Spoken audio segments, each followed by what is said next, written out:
It's showtime, everybody. It's time for some Tuesday night baseball. The New York Mets continue their series with the Arizona Diamondbacks, trying to get restarted on their next winning streak after winning last night 5-4. The Mets are trying to make it 2 in a row, set themselves up for the potential for a series sweep tomorrow.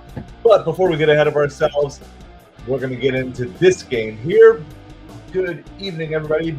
This is MetropoliFins. We are YouTube's smallest New York Mets and Miami Dolphins channel. My name is Craig. So excited to be with you here tonight. As you come on in, whether you're watching live or on replay, please hit that like, hit that subscribe, especially if you're watching on replay. That way you'll be notified the next time we go live, which will actually be for the Wednesday afternoon game. We will be live tomorrow with you all. So super excited about that. We've got a big announcement coming out here tonight as well. So good evening to each and every one of you. But before we get into all that other stuff, let's run down the lineups.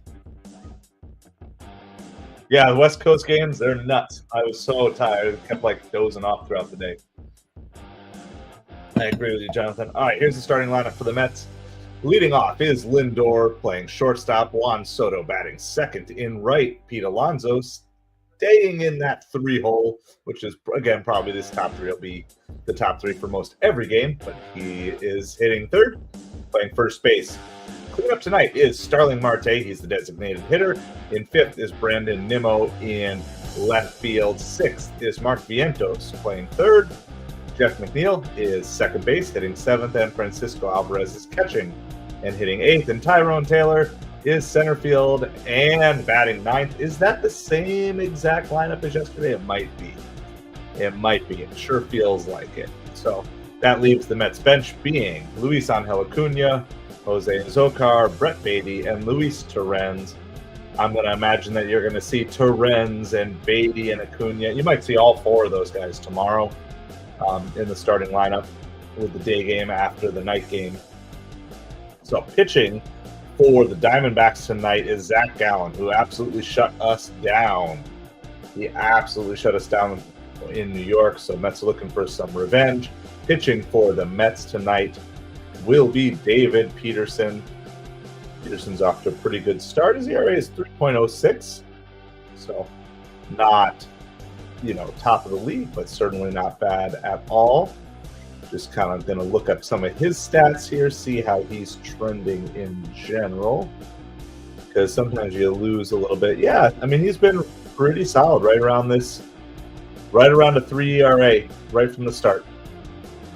So get below it a little bit, then above it a little bit, but with a good performance tonight, he could get his ERA back under 3 for the first time since early April. So that would be good to see. I am feeling like the Mets need to score early tonight, and a crooked number early.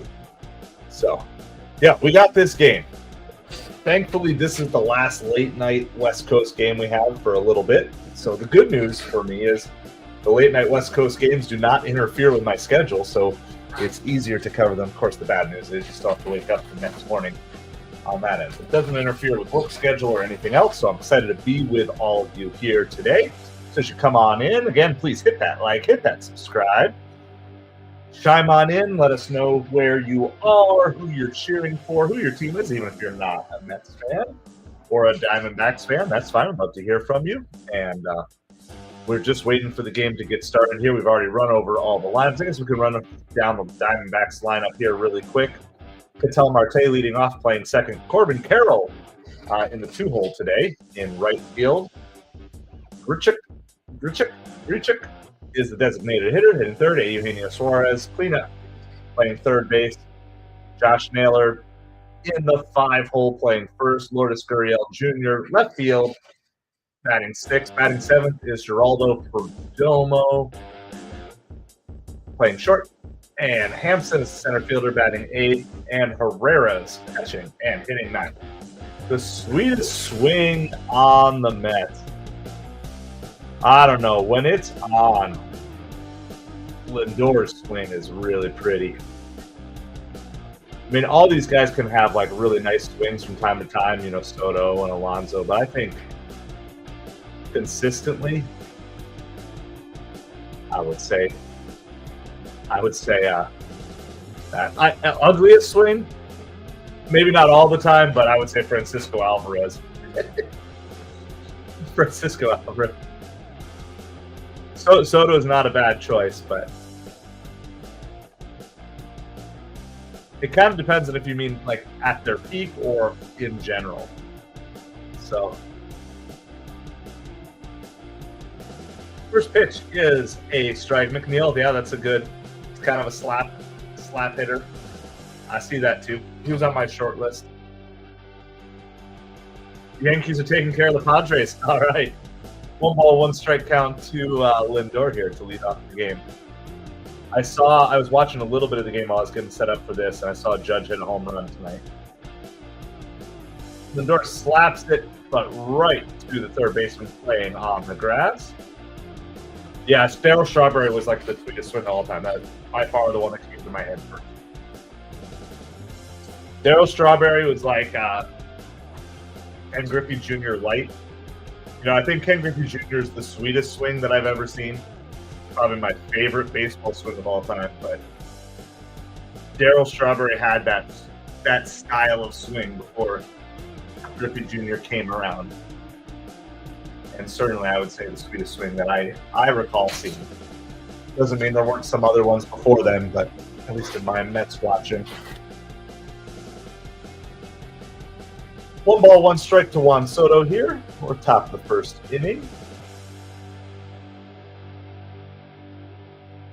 Appreciate everybody hanging out with us here tonight. Here's the 1-1 pitch. It's going to be low and in the dirt. 2 balls and 1 strike.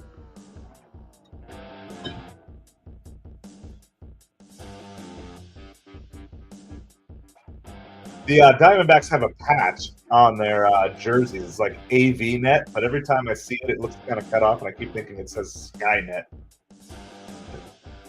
So it takes a curveball there. 2 balls, 2 strikes. We're just underway. 1 out here in the top of the first inning. Game just underway, so we're excited to be with you here tonight. Yep, McGuire and Bonds. Bonds was pretty swing for Bonds. I still say Griffey. Griffey's my favorite swing. I'm trying to think of some others that I remember that were just like really smooth. Soto rips that one hard, but it's right at second baseman. And that's kind of the Mets thing right now is they're hitting the ball hard, but they're just hitting it 2 players. So in general, when you hit the ball hard, the advantage is the ball's going to find a hole. But yeah, A-Rod, I was trying to think. It's been a while since I've seen it, but I think Manny Ramirez had a really nice swing too.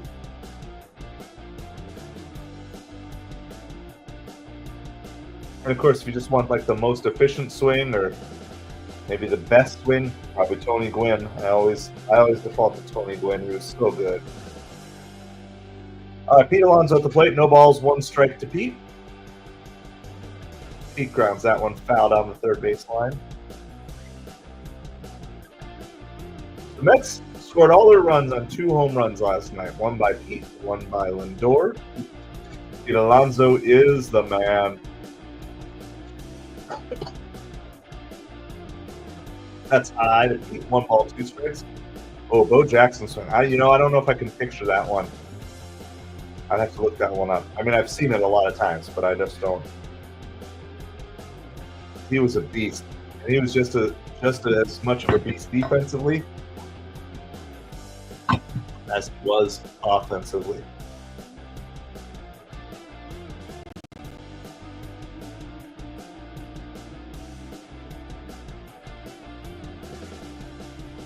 Two balls, 2 strikes to Pete Alonso. Pete working the count once again here.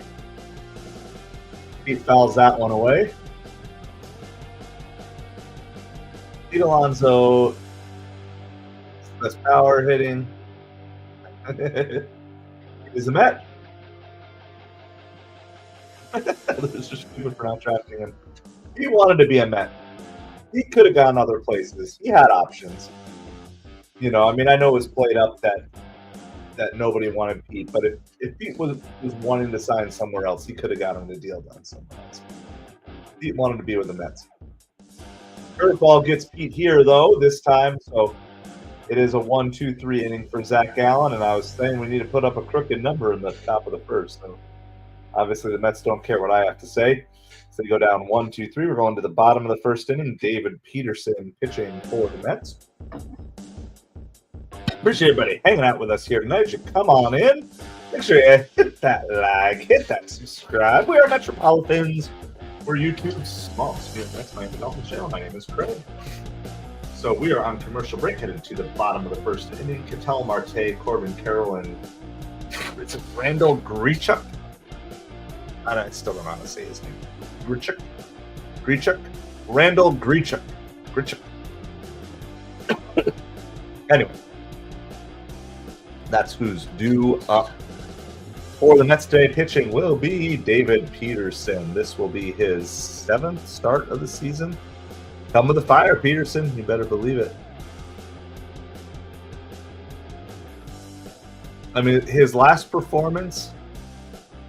So again, the only concern with Peterson, kind of relative to the whole season or the rest of the Mets team, is just not pitching deep into games. You know, it's just going 5 innings. So probably his best game of the season. I don't know. I mean, he pitched really well against Toronto, but he didn't even go full 5 innings that game. Maybe his last game against Arizona, he did get the win. He went 5 innings, gave up 5 hits, 1 run, with 2 strikeouts. He did have the one game against St. Louis where he struck out 9. He also gave up 3 runs that game. Other team's going to be scared, Redman says.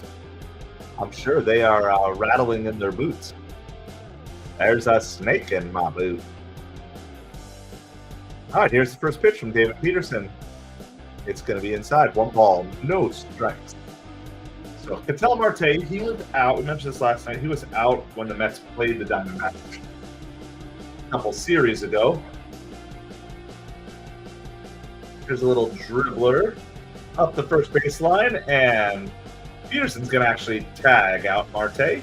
It's going to be 1 unassisted for those of you who are keeping a scorecard here tonight.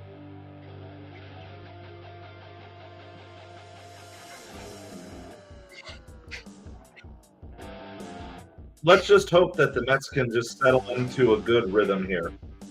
Got a little bumpy start to the month of May, but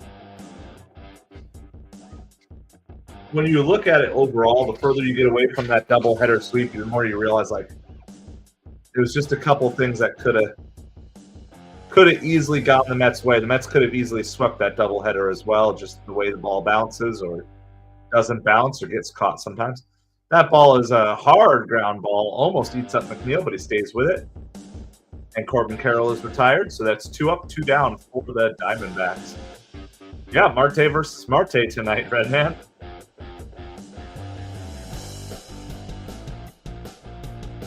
I'm going to guess that Beatty gets the start tomorrow, and Acuna will get the start tomorrow. That's just my best guess.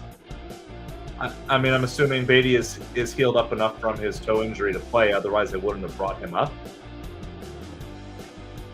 So, that's, again, I have no inside scoop. This is just my gut feeling. Mets could have swept the Nats too, yeah. I mean, they blew the lead in the 9th in 2 out of 3 games. Yeah, Torrens. I'm assuming Torrens is catching tomorrow. They might. Everyone on the bench tonight might start tomorrow. I would not be surprised if they give Taylor the start, or like give Taylor this off to start the game at least. And if that's the case, you have a really nice bench for the end of the day. But yeah, Alvarez almost certainly will have the day off tomorrow. And there's strike 3 called. A very nice 1-2-3 inning by David Peterson. I mean, Carroll hit the ball hard, but other than that, that was easy. I like that. That was almost too easy. We're going to go to the top of the second inning already here, guys. We're rocking and rolling. And welcome to each and every one of you. Jonathan, Redman, everybody else who's watching. Appreciate each and every one of you.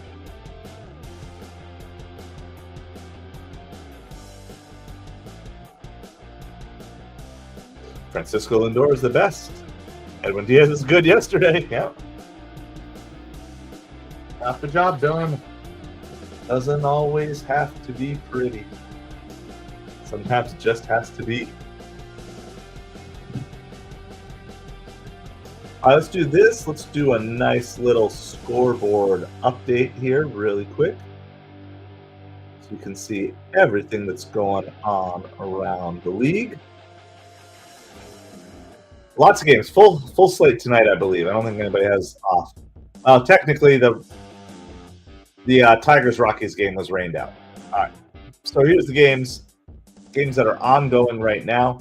Cardinals lead the Pirates 2-1. That's bottom of the 8th. The Marlins have taken this game with the Dodgers to extra innings. It's going to the bottom of the 10th, and it's 4-4. So the Marlins have a chance to steal a game here from the Dodgers. So that was anyway. The Phillies lead the Rays 8-4. Phillies are looking to get to win number 20 on the season. Rangers trying to get to 500 here, leading the Red Sox 6-1. Wow, the Yankees really are. They are destroying the Padres here tonight. They had a 10-run seventh inning. The Yowzers. 10-run seventh inning. Yankees lead over the Padres 12-3. Reds are beating the Braves 1-0. That's top of the ninth. We'll keep an eye on that as well. And White Sox have the lead over the Royals 3-2. Giants over the Cubs 5-3. Brewers over the Astros 4-3, and the Twins have lost that game. Where did that go? 9-1 lead over the Orioles. Blue Jays up 2-0 early on the Angels. Mariners Athletics just underway. Nationals beat the Guardians 10-9, and the Guardians beat the Nationals 9-1. So anyway, that's your full scoreboard update as we get back to the action.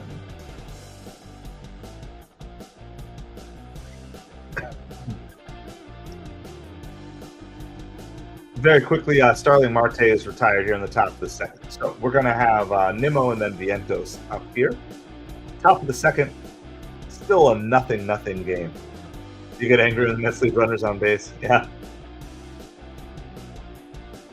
You traded Brett Beatty on MLB The Show. Who did you trade Brett Beatty for in MLB The Show?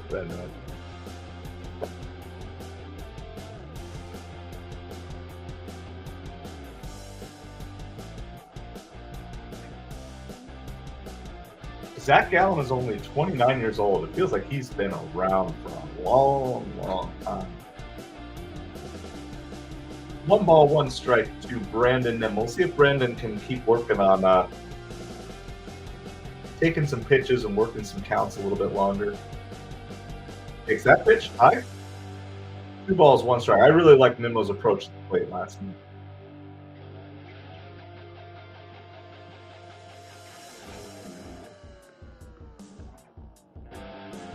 Here's a 2-1 pitch to Nimmo.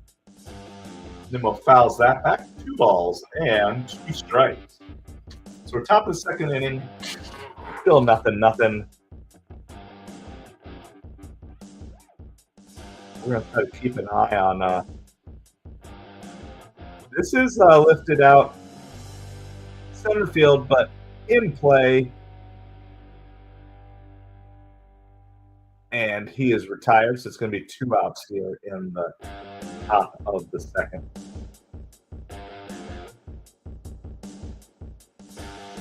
Trying to watch that. There's 2 games we're watching here. The Marlins over the Dodgers. That's 1 game that we're watching. See if they can close that out. And then it's 4-4, bottom 10th. So I'm just trying to score a run. And then they're about to lose. I hope so. Any loss to the Marlins is good. And then also watching that Cincinnati-Atlanta game. Cincinnati's up 1-0 in the top of the ninth. 1 ball, 1 strike to Swaggy Marky V. Mark Vientos here.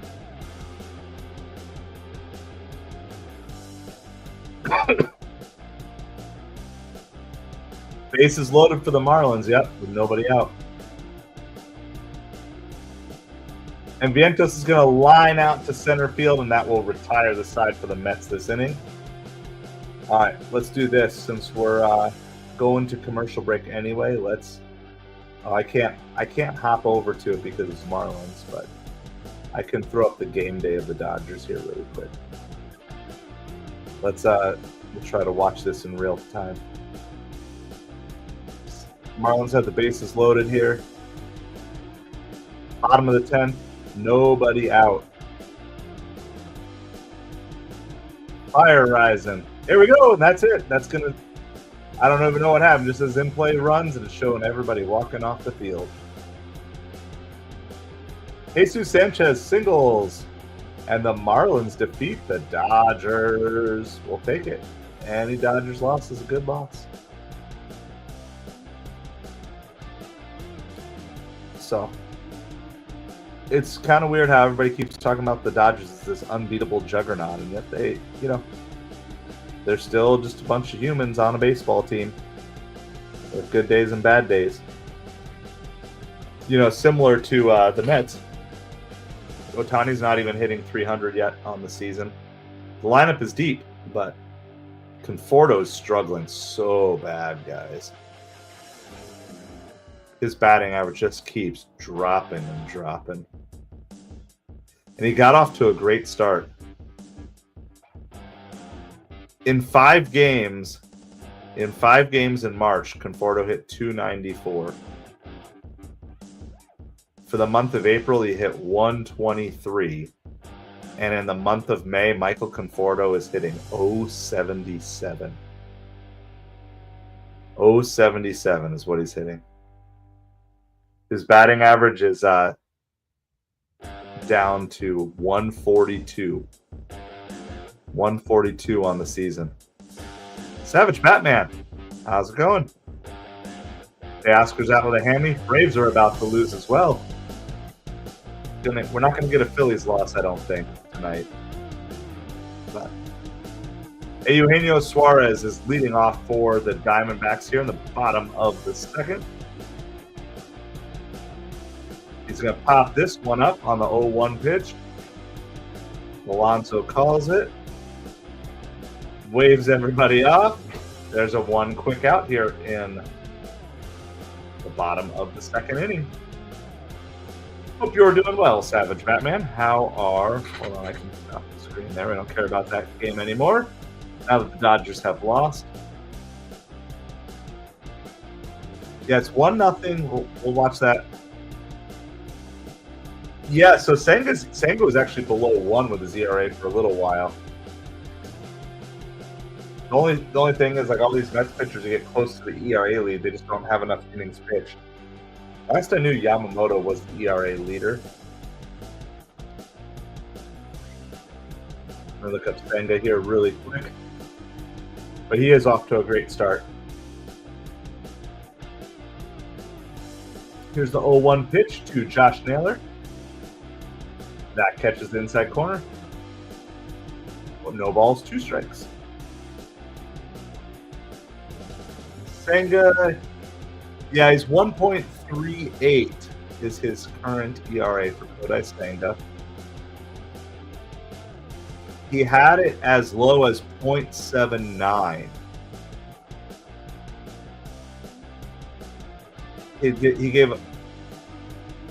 There's a hit by the pitch by Josh Naylor on the hand. That hurts.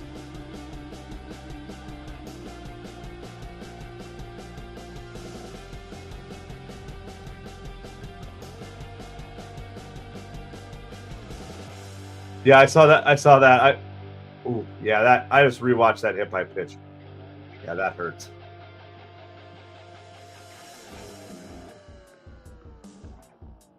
kind of like right here on his hand. Yankees are overrated. You might not want to look at the scoreboard tonight on that one, Savage Batman. Yeah, I saw. Let me see if I can find the guy wearing the shirt. We got trainers coming out here. Sorry, I might be to get behind. I'm gonna try to find the Gary, Keith, and Ron shirt. There we go. Let me. I can share this here real quick for those of you who don't have the SNY broadcast going on.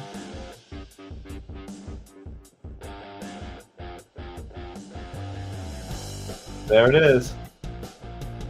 There it is. The Gary, Keith, and Ron and Steve Bohemian Rhapsody shirt.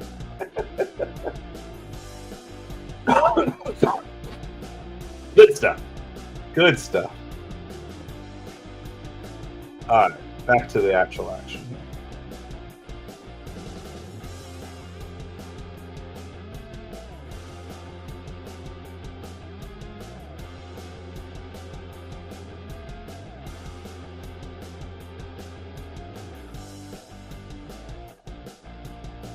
David Peterson's throwing a couple of pitches to stay warm here.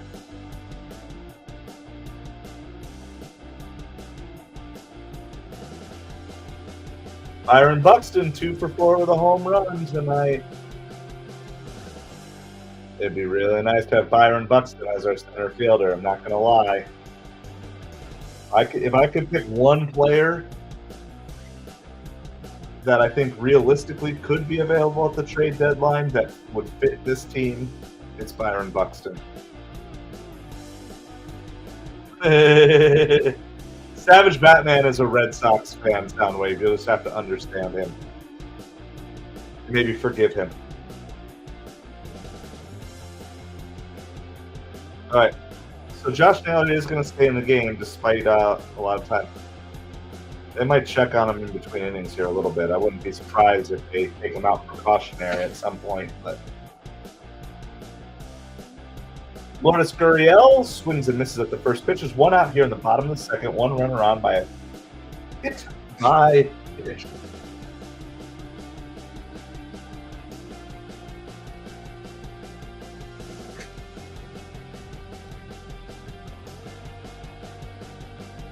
Gurriel flies that one out to center.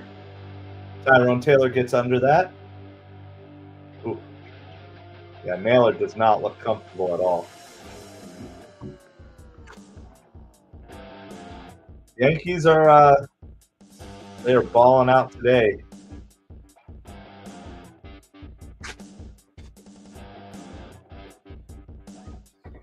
And you probably don't want to look at the Red Sox score either right now. By the way, that Braves Reds game is going to the bottom of the ninth. Reds are winning 1-0. So I think the Reds optioned Alexis Diaz down to the minors. I don't know who the Reds closer actually is, but you already saw it. I think that would be an interesting acquisition for the Mets to try to pull off a trade for Alexis Diaz. I'd be willing to give him a shot through our pitching lab. It's Perdomo at the plate. No balls and 2 strikes. Runner on first. Other than that hit by pitch, Peterson's been smooth sailing so far tonight. The hole in the glove. Well, I remember a ball that went through someone's glove. I forget who that was. Soundwave.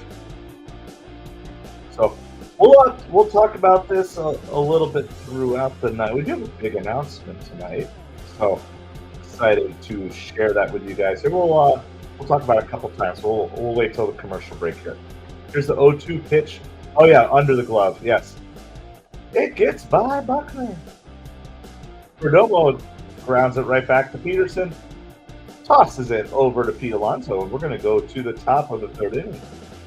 It's going to remain 0-0. Mets coming to the plate. All right, so our big announcement. It is also the pinned comment, just so you guys know. But we just launched tonight. Like, this is hot off the press tonight. Hot off the press tonight, we have a Patreon now available for those of you who want to do it, want to see it. So the link is pinned in the comments below. There are tiers. Don't ever feel like you have to do it, but some of you guys reached out and said, hey, how can we support this channel? You know, and instead of setting up like a Venmo thing or something, I want to actually offer you guys some extra value beyond that. So there's 3 tiers on the Patreon. I'm trying to figure out how to view as a paid member. So it's pretty basic right now. I don't know how much stuff I'm going to develop out there, but we're going to do some polls. So we have like our first poll is up there as we go, so you can kind of see that a little bit. So let me just show you guys a little bit what it looks like. And there's 3 different tier levels for whatever budget you might be on, because I understand money can be tight in different ways, but this is a little bit from the back end, so you won't see all this stuff off to the left side. We got our logo and stuff up top, and then we've got a current poll question of what would you like to see more of on the channel? Off-season football coverage, pre-game baseball coverage, post-game baseball coverage, deep dive sports stories, or other. Comment below. So it's just kind of an opportunity if you want to help support this channel. It's something that you can do. So I will, again, send link in the chat if you want to just explore. Don't feel any obligation whatsoever to have to do that if you don't want to. But in lieu of waiting for full monetization on YouTube and setting up channel memberships then, this is something we can do now. That for those of you who want to. And again, if you don't want to, don't feel like you ever have to. We'll mention it because I think it's something that I need to mention, at least to make my wife happy, that we're trying to this is McNeil has a soft liner out to second base here for 1 out in the top of the 3rd inning. So anyway, that's it. We'll mention it a couple times, and some of the perks. There's perks of getting shout outs in some of the videos and the live streams and stuff like that, specifically for being patrons. So anyway, just want to let you guys know about it. We'll mention a couple more times. We'll try not to over spam you guys too much with that. So that's there. Feel free to check it out at your convenience, and if you choose to support the channel financially, I super duper appreciate it, because I know we're just a small little creator here, and even if you can't, I still super duper appreciate each and every one of you for hanging out, liking, subscribing, and all of that. So this is Grounded Through the Hole. The Mets are going to get their first hit of the game. A nice little soft single by Francisco Alvarez. So in spite of all the hard hit balls that we had that were hit directly at batters, Alvarez hits a soft little single, and it just shoots, kind of almost shoot off the end of the bat. Shoots it out into right field. So the Mets have a base runner and the first hit of the game for either team. Tyrone Taylor is now coming up with 1 out. Runner on first. Nothing game in the top of the 3rd inning. Welcome, everybody. We're MetropoliFins. We're YouTube's smallest New York Mets Miami Dolphins channel. As you come in, please hit that like, hit that subscribe. Ooh, chases that one. That's probably high there. No balls and 2 strikes. Fouled that one back.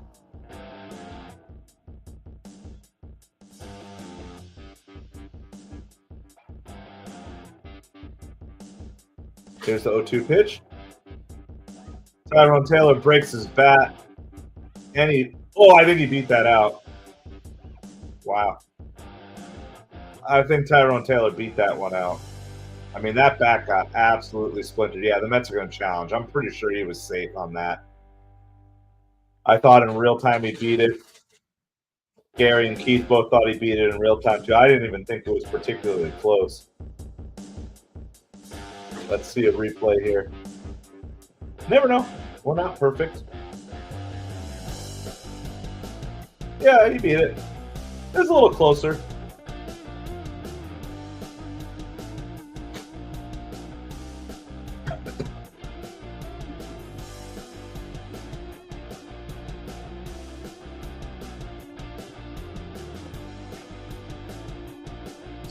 This play is currently under review. Technically, Tyrone Taylor was ruled out at first. I think there's conclusive video evidence. It'd be nice to have one more angle, but I'm pretty sure that there's conclusive evidence that Taylor beat it out.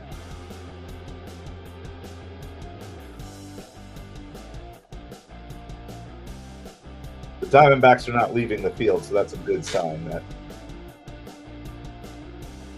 yep, Tyrone Taylor is safe. Good hustle by Taylor down the line to beat out the double play. It was hit just soft enough that they didn't have quite enough time. Of course, Alvarez is retired at second on the play. And that will turn the lineup over, though, and that's going to bring Francisco Lindor to the plate.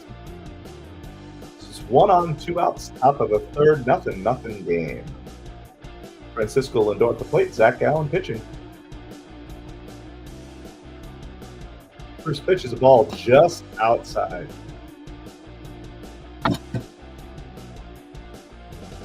Body cameras, well, I mean, maybe. It's going to be interesting, like, at what level do people actually want technology? You know, like, yeah, we want good calls. I do think we're going to get the ball strike challenge system in the majors next year. That feels like it has to be. I don't know if it, you know, it might take a couple years to figure out the final form. I just don't know if you really need the body cam as long as you have instant replay. I guess that's my only thing. Like, it might be fun. It might be a fun angle, like the helmet cam or the mask cam. Well, Lindor walks on 4 pitches here. Well, that's crazy. So Rally Pig's come out. We did not bring out Rally Pig in the first inning, so we are going to bring out Rally Pig now. Soto coming up with 2 on. This is like a chance for the Mets to do a little damage here with 2 outs. This would be a good time for Soto to have an extra base hit. You could potentially score 2 with a double here. First pitch is outside. 1 ball, no strikes. Of course, Pete Alonso, the polar bear, is lurking on deck. 1 ball, no strikes to Soto. Swing and a miss.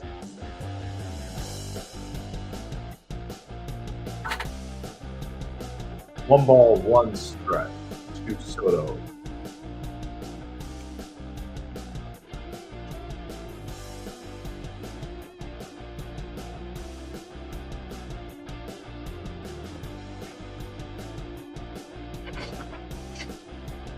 That's in the dirt.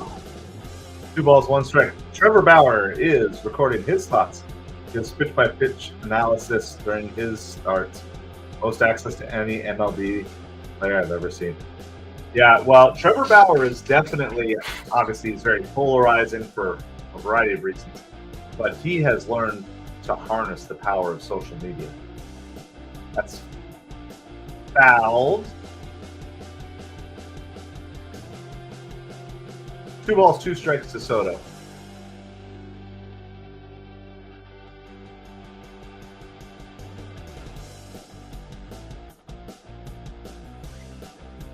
See if he can make an adjustment on the 2-2 pitch here. Still a nothing game. That's in the dirt. 3 balls, 2 strikes. Pete Alonso on deck.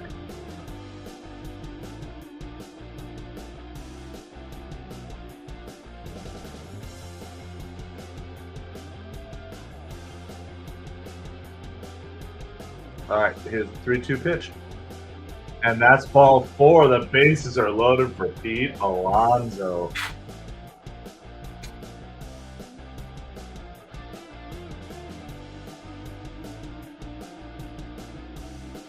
So,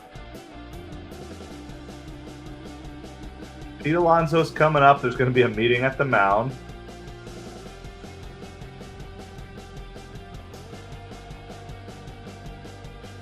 I mean, is there any player in the National League you'd rather have coming up right now other than Pete Alonso? By the way, the Braves did tie the game in the bottom of the 9th, 1-1. So I don't know who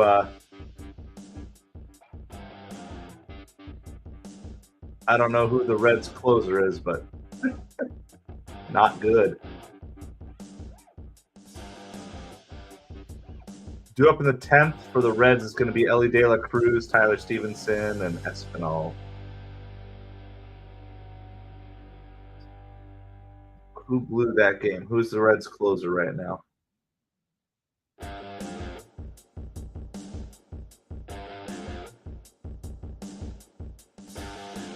It was Emilio Pagan.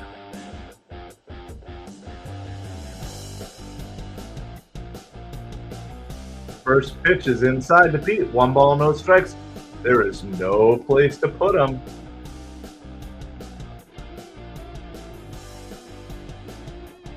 Pete is 2 for 3 with the bases loaded this season. Much better than his.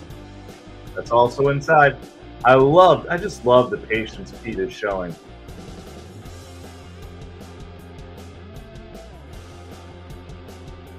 When you can just get one of those guys from the bottom of the order on base.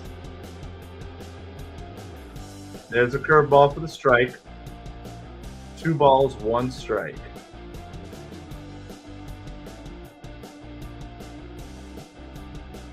So Emilio Pagan, he does have 8 saves on the year, but it's 3-1 to Pete.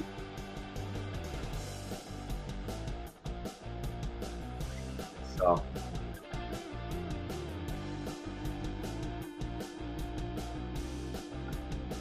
there's a 3-1 pitch to Pete Alonso. Ooh, a high strike. 3-2.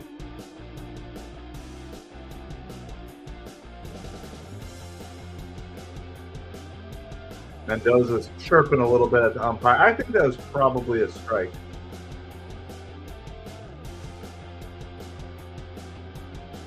All right, bases loaded, 3 balls, 2 strikes, 2 outs. So everybody's going to be moving. Is he going to go with a curveball? Oh, fastball, and Pete missed it. Give Pete a cookie. Bring back John Rocker. Bring back John Rocker. All right, it's going to be 3-2 pitch again here. Rally Pig's legacy for the day is on the line here. That's ball 4. That's a run. Hey, we're going to take it. I mean, that's probably not the worst result for the Diamondbacks, so we're going to take it.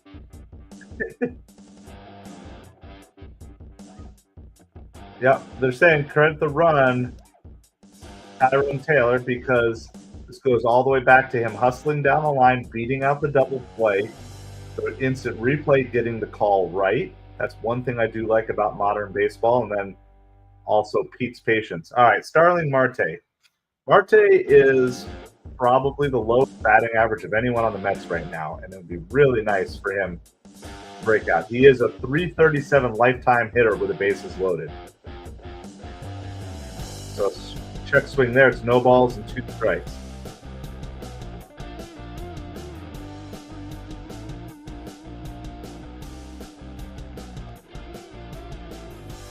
So Rally Pig is on the board early, but we want more. Oh, Marte just totally smoked that at bat. Yeah, we'll take that, but I'm telling you guys, I said it last night, I don't think Marte looks right at the plate right now. So we'll take the walk and we'll take the 1 run because it's better than no runs. But man, that's a bummer. That's kind of been the Mets' downfall so far in general, is they're just not stringing together the hits when they need them. So I don't know, like that feels like okay, but not great, right? That feels like a wasted opportunity there. And it's especially like, it's one thing. It's just like to just go down on 3 pitches and look. Yeah, I don't know. I understand like Marte's got veteran leadership, but you know, his batting average is now down to 177 on the season. I mean, people didn't want Beatty to come back, and Beatty's hitting 204. So it's like, you know, I don't know. Like I understand that derails. You're always about mentality. Everything's mentality for derails. I mean, to be fair, the Mets tried to trade him before the season started, and they couldn't find any takers. Yeah, I hear my other side is like I don't understand why Marte's in the cleanup spot. Vientos in the cleanup spot and Nimmo in the 5-hole would be much better. Or even Nimmo in the cleanup spot. Marte should not be a cleanup hitter in the major leagues at this point in his career.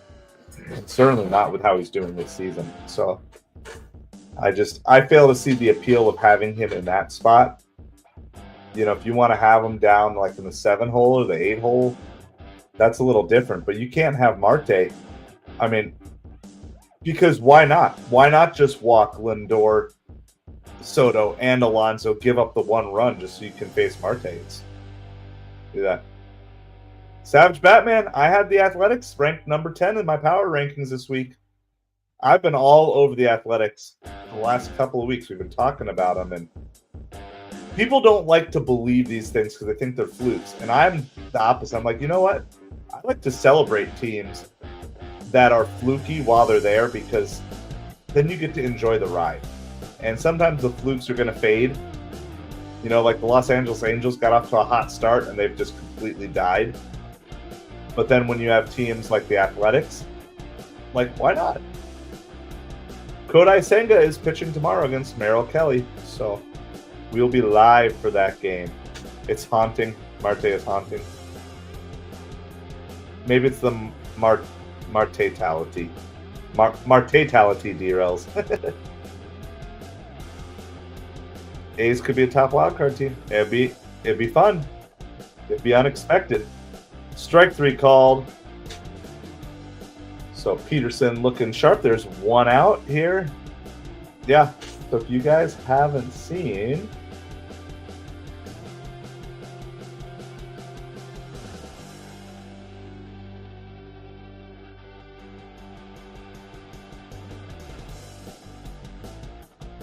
here's my power rankings. If you haven't seen that yet, came out Sunday night. So far, feeling pretty good. The Reds were not able to score on the top of the 10. Red Sox Yankees in the playoffs? Yeah, that would be fire. That would be fire. Giants and Cubs are also an extra inning. That's 5-5 in the top of the 10. Tell you what, the Cubs have had such a difficult schedule to start the season.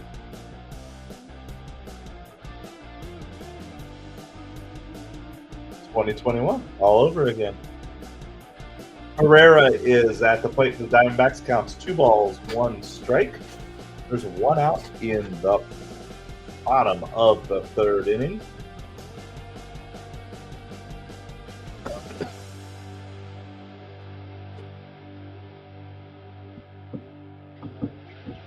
Three balls and 1 strike is the count here. That's inside. It's going to be a walk. So, 1 walk by Peterson tonight, 1 hit by pitch by Peterson.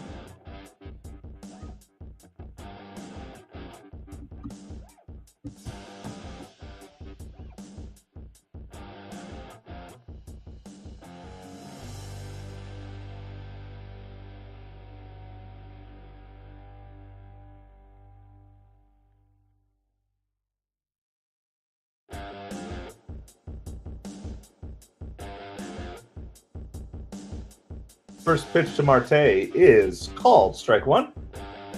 So yeah, Red Sox behind the Yankees by 2.5 games. Is that updated as through tonight?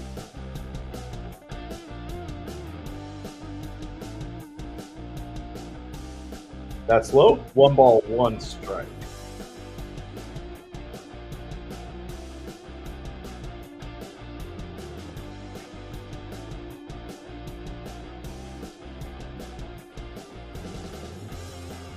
There's like a girl character figure on Francisco Alvarez's shoe, and they're trying to guess who it is.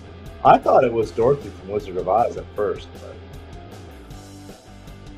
I have no idea who that is.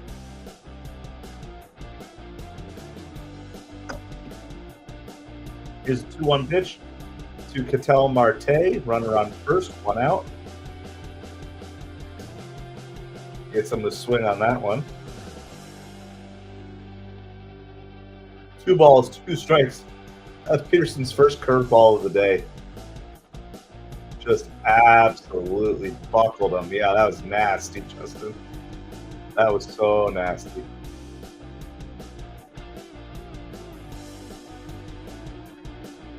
And Marte goes down, swing on the next pitch. That's Peterson's looking good, guys. I'm not going to say anything more than that, but he's looking good. Nick Castellanos had a 3-run home run, so who died today? Yep, the Braves end up walking off the game 2-1. On a Marcell Ozuna walk-off RBI.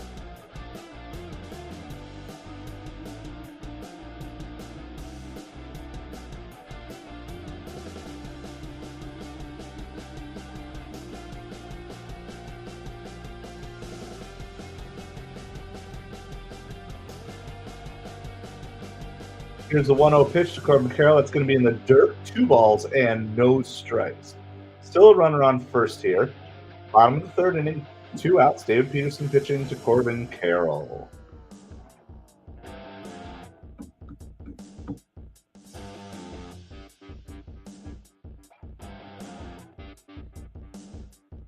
Hey, second place is not bad at this time of year, Savage.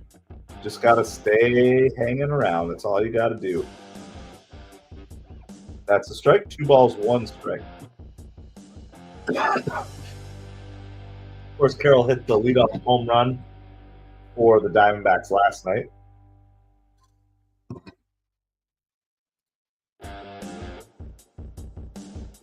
Here's the 2-1 pitch. Swing and a miss. 2 balls, 2 strikes.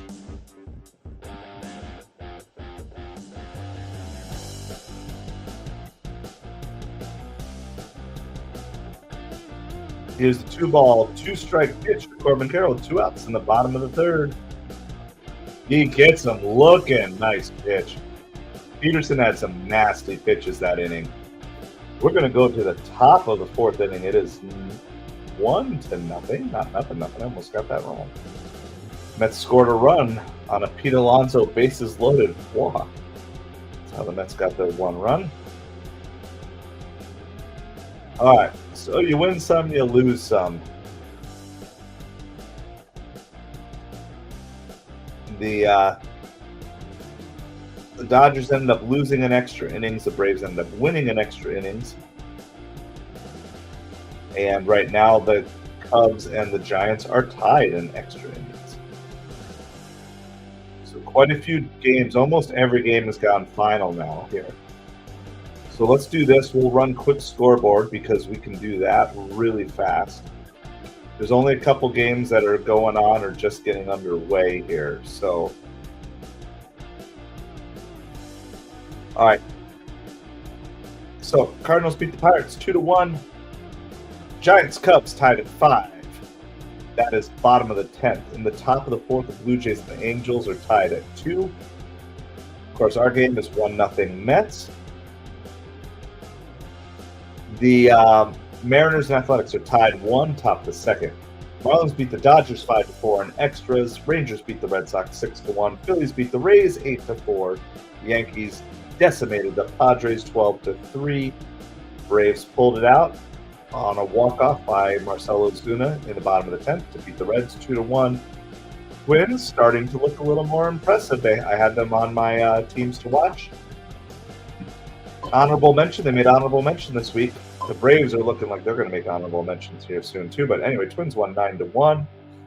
Royals beat the Red Sox 4-3 to stay super hot. That's 21 wins and 16 losses for the Royals. Brewers beat the Astros 4-3, and then the Nationals and Guardians split a doubleheader.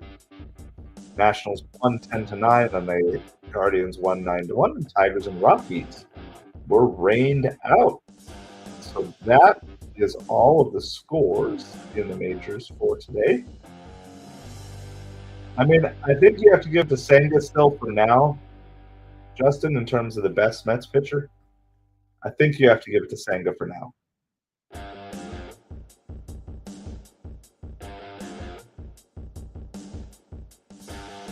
Brandon Nimmo at the plate here in the top of the fourth. Nimmo's got a 3-1 count. Nimmo's approach is really good. Nimmo skies it. Going to be down the right field line. But Carroll's going to be able to get there in time for the first out.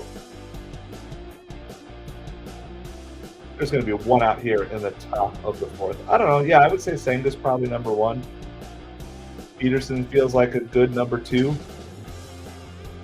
McGill is really close to me being confident to call him a number three, and Griffin Canning has been a splendid number four.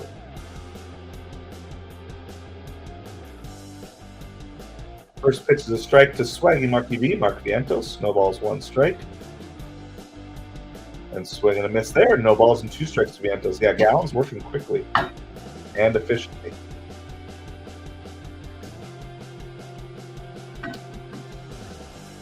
A lot of guys will take their time out if they get off to like a quick 0-2 count. Vientos just went down absolute looking here. This is a dominating pitching performance on both sides of the ball tonight. Vientos is not 100% there yet either. Kind of like Soto, some days he sees the ball really well, some days not as much. All right, here's Jeff McNeil. McNeil pops this one out in shallow right field, and the Mets go down quickly in the top of the fourth. Very quick 1-2-3 inning. It remains 1-0 Mets as we go. So, I don't know. I'd be interested. What do the rest of you guys think? Do you think Peterson's our best starting pitcher? Is there somebody else?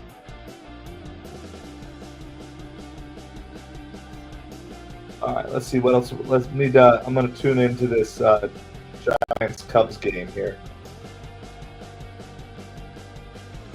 Yep, it's pretty much the same at bat. Vientos was framed. Cubs are trying to end this game here in the bottom of the 10th. They have runners on second and third with one out, with Pete Crow Armstrong. Chases on that one. It's 1 ball, 2 strikes to Pete Crow Armstrong.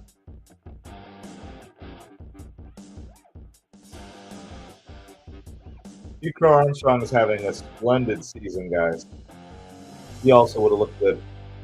But not this time. It goes down swinging there. Going to bring up Dansby Swanson. Dansby Swanson and Ian Happ have been kind of on a heater here over the last week and a half.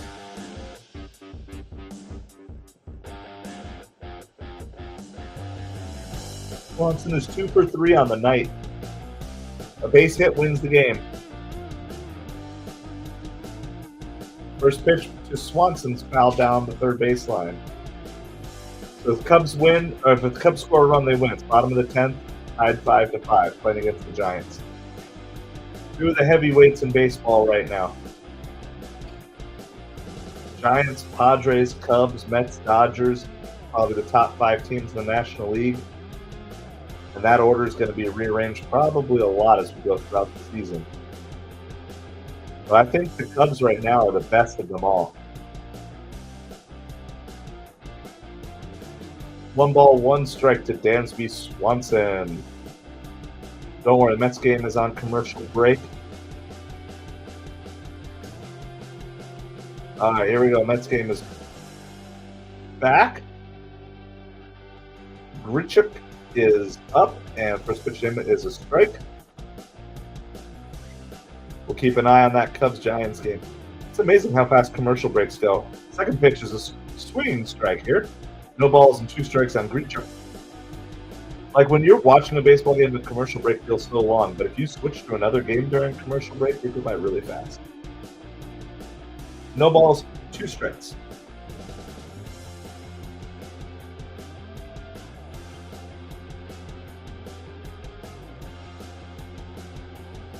Here's the 0-2 pitch to Grichuk. Fouls it back. No balls, 2 strikes. Remains the count. It's 1-0 Mets in the bottom of the 4th inning.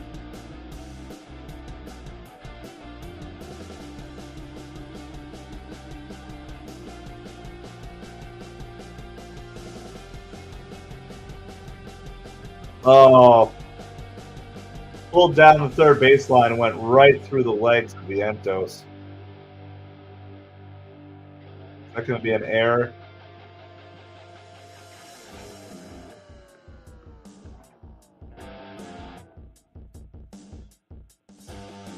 Should be an error.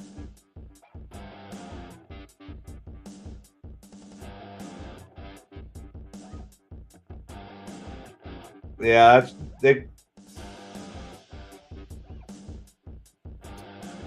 scored it a double. It should have been an error. Well, that's the first hit of the game for the Diamondbacks.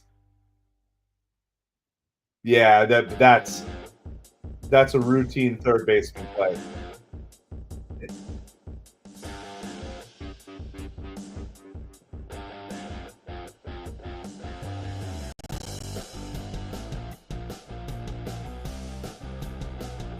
Especially for the first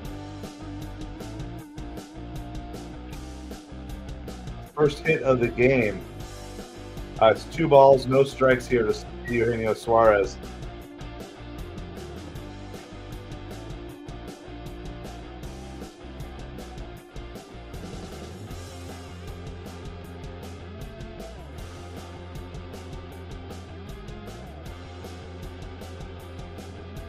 Curveball in, 2 balls and 1 strike.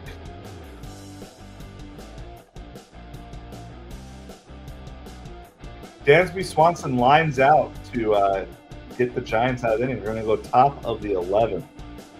Ryan Presley coming in. Well, you can just play Beatty at third too. Beatty's defense is great. You can play Beatty at third, Acuna at second, and Jeff McNeil in center. I think it would actually help Vientos to just let him focus on hitting and just make Vientos your designated hitter. I'd still rather have Vientos in rather than Starling Marte. I'd rather have Beatty's glove at third rather than Vientos' glove. I'd rather have Acuna's glove at second rather than McNeil's glove. And I'm pretty fine having a platoon of McNeil and Tyrone Taylor in center. Then send the Zokar back down and get somebody else up. Give somebody else a shot that can get some more rotation in. There's a ball in the dirt, 3 balls and 2 strikes to Suarez.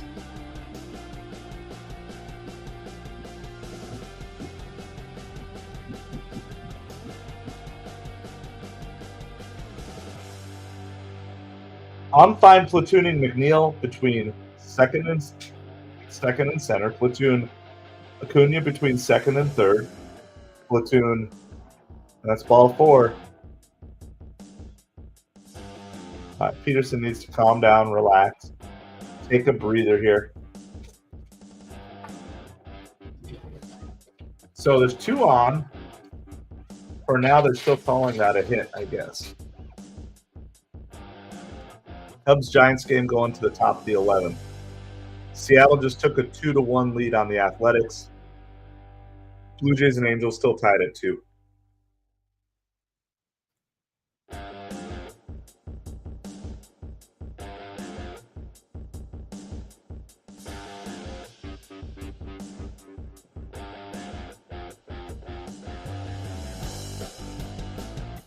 All right, Josh Naylor is coming up.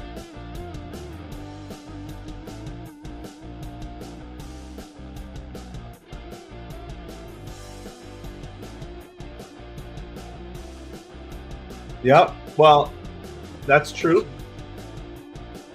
That walk is not the worst walk in the world, though. Because now you either go for the double play ball or the strikeout. If there's any batter to walk, it's there. First pitch by Naylor. Wild swing. He does not look good.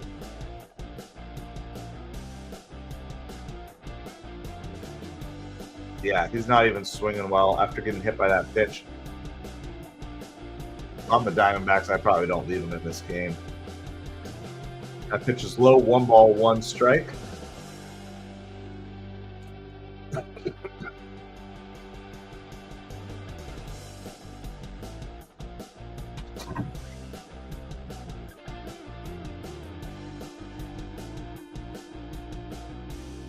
Come on, Peterson.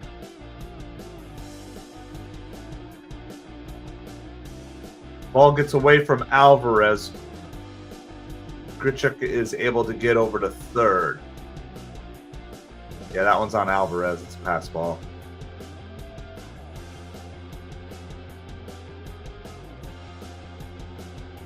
Went in and out of the glove.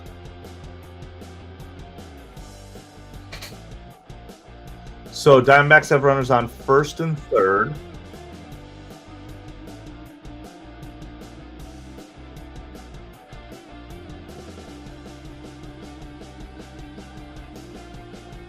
Giants have scored 2 in the top of the 11th. They've taken a 7-5 lead. 2 on, still nobody out there. All right, here's a 2-1 pitch to Josh Naylor. Grounder, they're going to get the runner at second, and that's it. The run is going to score. That's the runner that should not be on base. That should be an unearned run, but it's going to be earned for now.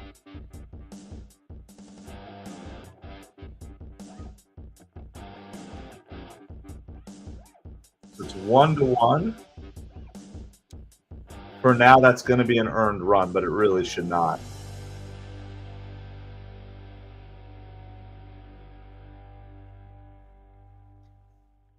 All right, let's see if Peterson can follow this up and get the ground ball double play here. This is Lourdes Gurriel Jr. here. McNeil on second, Acuna outfield. I'm fine, I'm fine if Acuna can get in the game. If he can start 4 to 5 days a week, I feel like that's a good amount for Acuna. I don't know if they'd rather have him at third or in the outfield as his alternative position. Yep. Oh, I hate fundamental. Fundamental issues are not fun.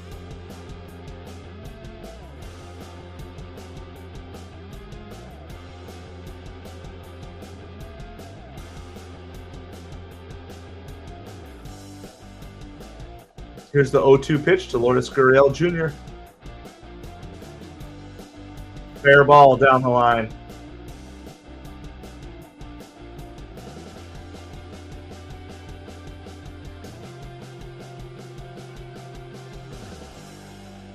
Oh, Nemo's hurt, guys. Yeah, Nemo's hurt, guys.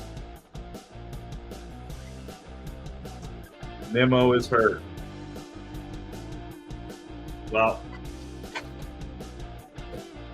Well, you might see McNeil go into the outfield now and Acuna coming in the game. Yeah, Nemo's gonna. They're not gonna leave him in this game. He's hobbling. Yep. Kudos to Nemo for staying with that play after he got hurt. That was. Yeah, I don't know if it's back, knee.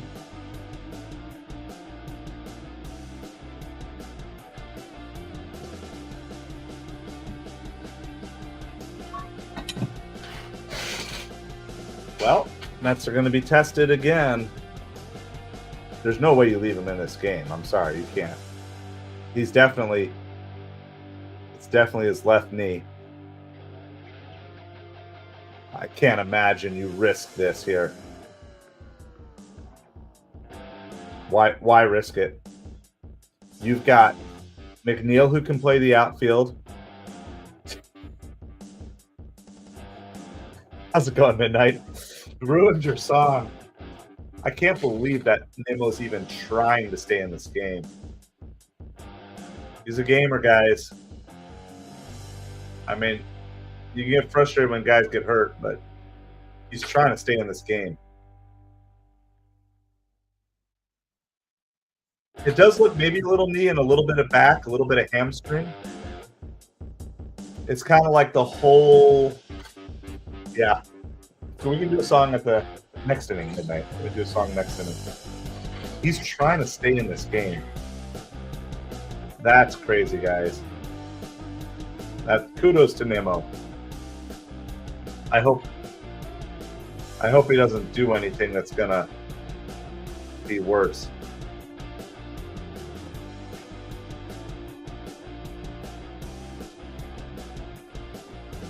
I agree, Jonathan. I mean, I like Nemo. I like gamers. But or bring Acuna in. Bring Acuna in and send McNeil out to left. You know, why do you have a backup? I mean, I agree, Jonathan. This is,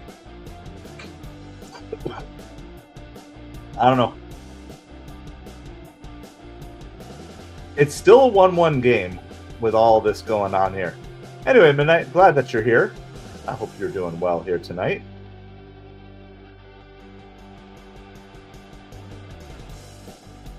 Peterson's looking for a strikeout here. Runners on second and third, one out, bottom of the fourth. It's 1-1. Well, regardless of whether or not that first one was a home run or was a hit, that one was definitely a hit. So, man, the Cubs are falling apart in this game. Willie Adames is just hit by a pitch to score another run. It's 8-5. 8-5 Giants over the Cubs. Nobody out in the top of the 11. No balls and 2 strikes on Perdomo here. I am well. I am doing well.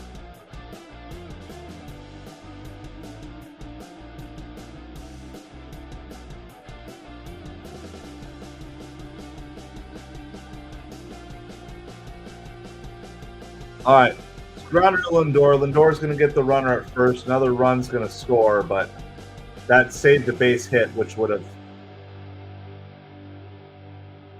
scored 2 otherwise. So Mendoza's trusting his offense here.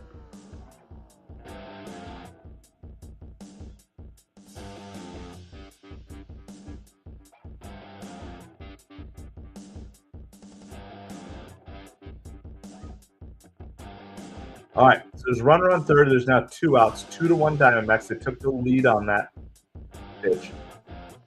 Garrett Hampson now hitting for the Diamondbacks.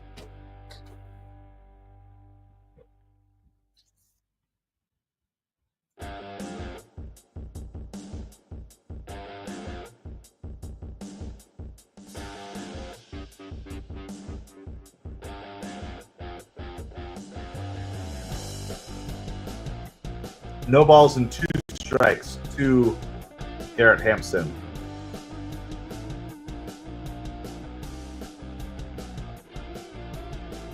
Peterson's pitch count is okay. It's not great. This is going to be pitch number 60 of the game. See if Peterson can find the strikeout that he needs here. They're going to go up high.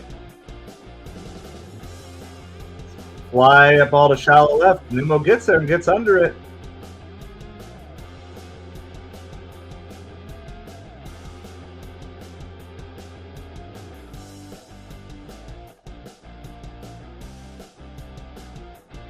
They got to get Nemo. Yeah, they got to get him out of this game.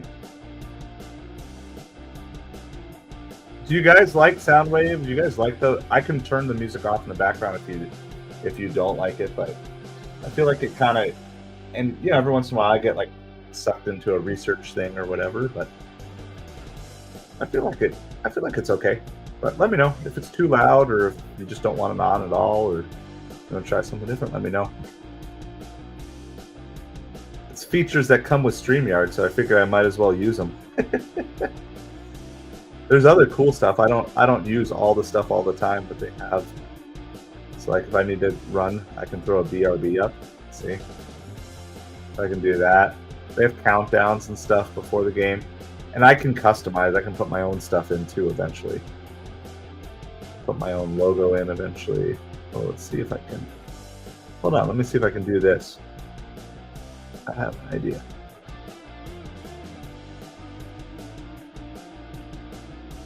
Hey, there you go. Look, see, now I got my logo in the top right corner. Perks at work. So you guys, can you see that top right corner? I'm gonna put the my little Mets Miami logo. They got it. So I think the Mets have to take Nimmo out of this game. It is now 11-5 Giants in the top of the 11th. There are still no outs, and I still believe this stupid free runner Manfred man is the dumbest thing ever. They use it in Little League now in extra innings too.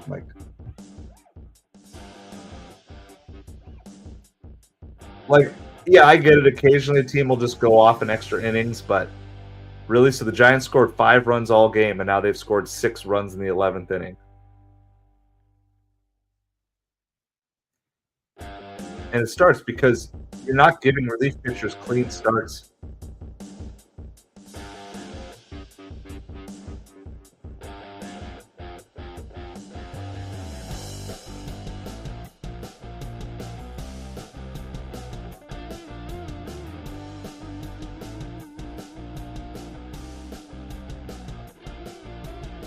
It is now 12-5 Giants over the Cubs.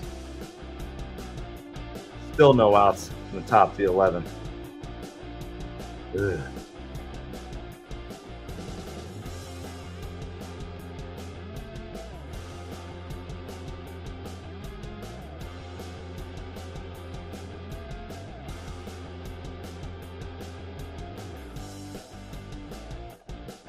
All right.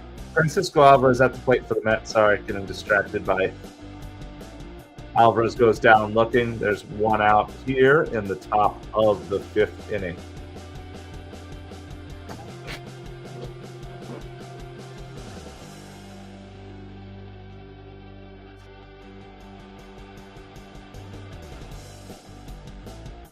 Yeah, I mean, Gallen's a good pitcher, guys, and he shut us down the last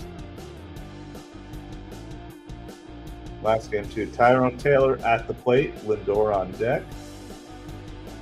That's why the Mets not capitalizing on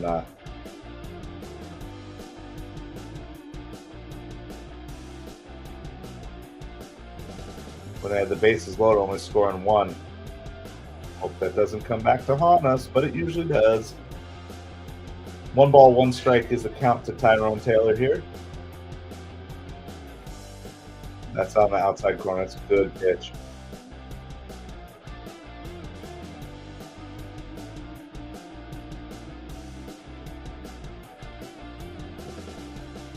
And Tyrone Taylor goes chasing something in the dirt. That's like the opposite of freezing. That's like humiliating.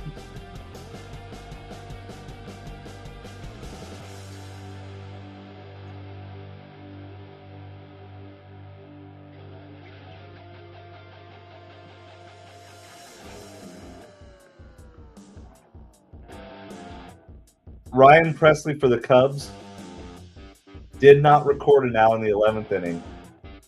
Gave up 5 runs on 7 hits. There still has 2 more batters that are his responsibility. So, Francisco Lindor is at.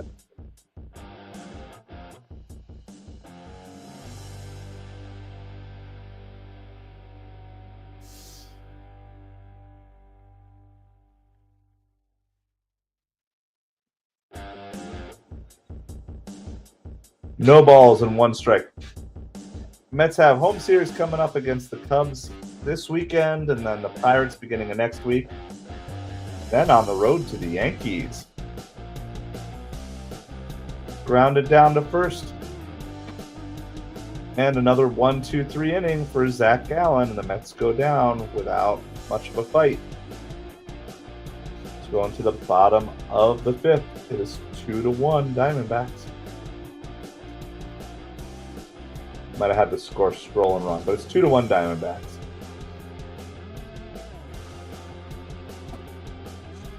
Make sure you guys stay tuned For the 7th inning, we're going to raid another creator. We're going to find someone new to raid. Yeah, that was a crazy game, Jonathan. As you're sitting there, make sure you hit that like, hit that subscribe. Excited to be here with you guys today. Hopefully the Mets can wake up a little bit.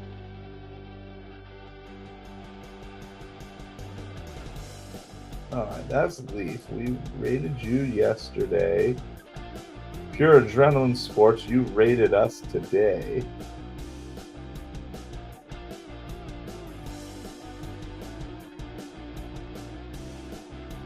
That's a Spanish channel. That's me. That's Pure Adrenaline Sports. Let me see what this guy is doing.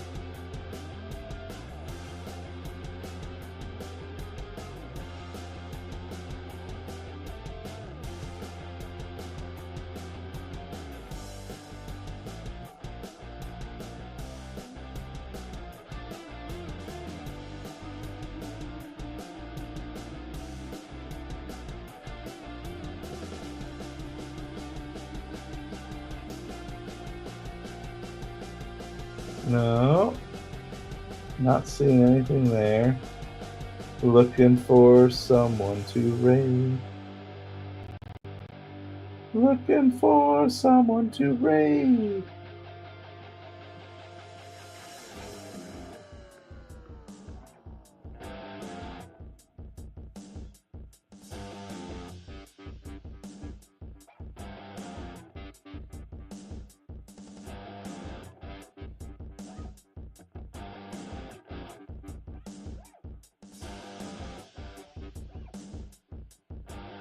Oh, let me see. This is somebody.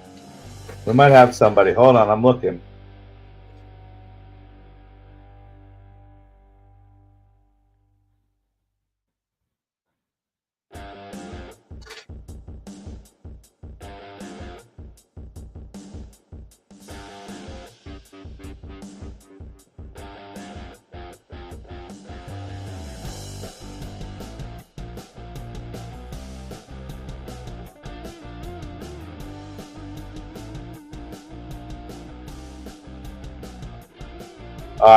I found a guy. There was nobody watching him when I found him. So we'll, if he stays live, we got a guy that we're gonna raid. Someone new that we haven't raided. A Mets streamer. So we have that ready for the 7th.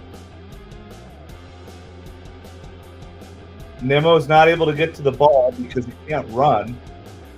Why in the world do we have a Zokar on this roster if we're not going to actually use him? I don't understand.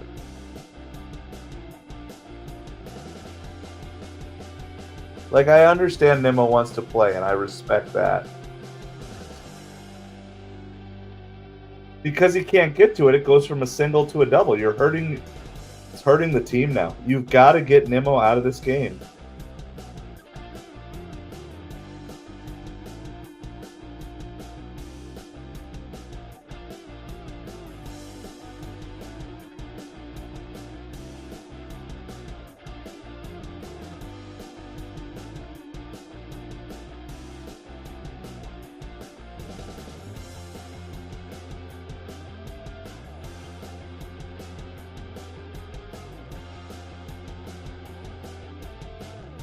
No balls and 2 strikes to Ketel Marte here.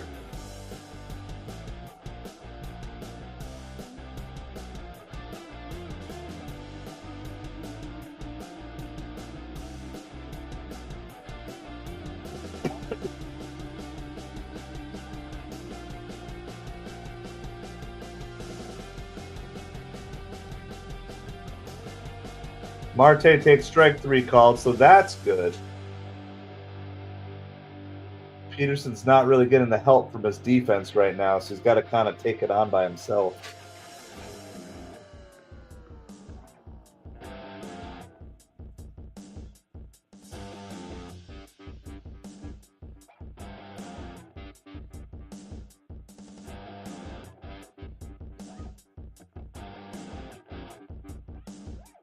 First pitch to Corbin Carroll's a strike.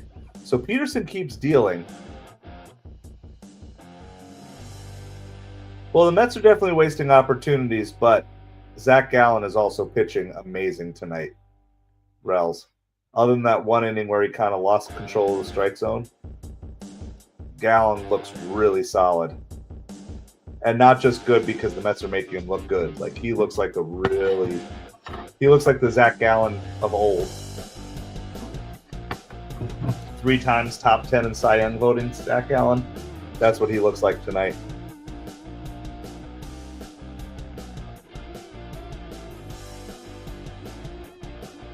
Inside the Carroll, 2 balls, 1 strike.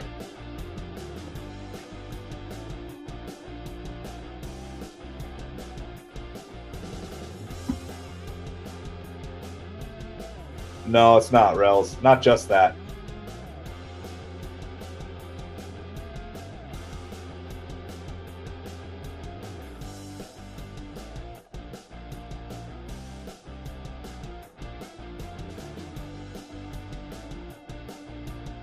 Call that check swing a strike, I guess.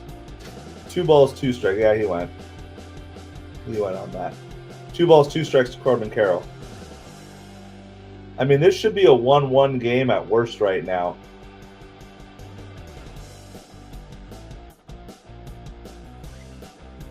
Infield hit. Gets past Peterson.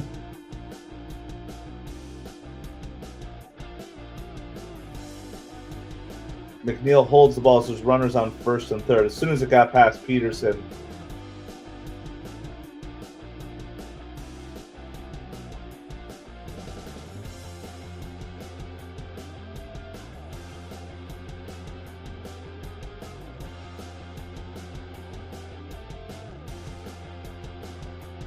all right, so there's 1 out, bottom of the 5th, runners on first and third. Mets are going to try to get the double play here.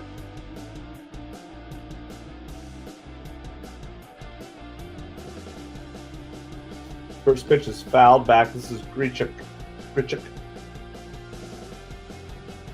No balls, 1 strike. I don't see the guy with the cowboy hat behind home plate tonight. Here's the 0-1 pitch. Foul out of play. No balls, 2 strikes.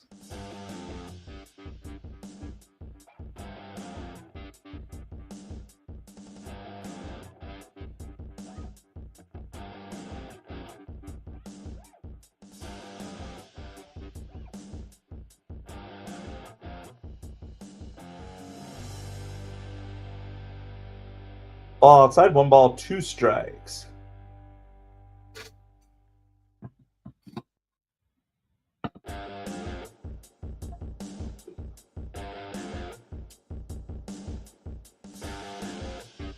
Peterson looking for a double play or a strikeout. Popped up, that's going to work. It's foul ball. Vientos is under it in foul territory. Now, there's 2 outs in the bottom of the 5th. That was a big, big out for Peterson to get there.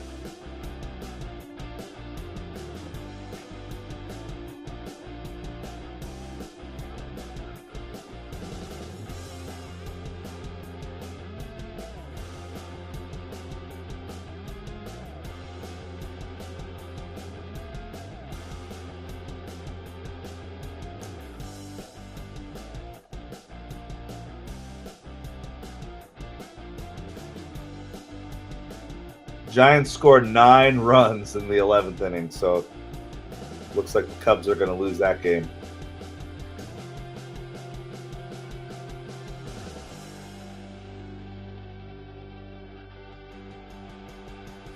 Eugenio Suarez fouls that one. It's going to be no balls, 1 strike. Peterson is trying to figure out how to tiptoe through the tulips and get out of this inning.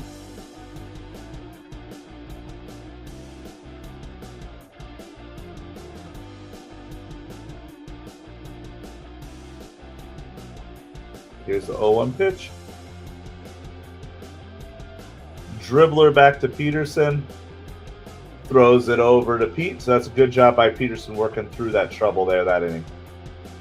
We're going to head to the top of the 6th inning. It is 2-1 Diamondbacks. And leading off is Rally Pig. Not actually Rally Pig. Actually Juan Soto. Juan Soto, Pete Alonso, and Starling Marte.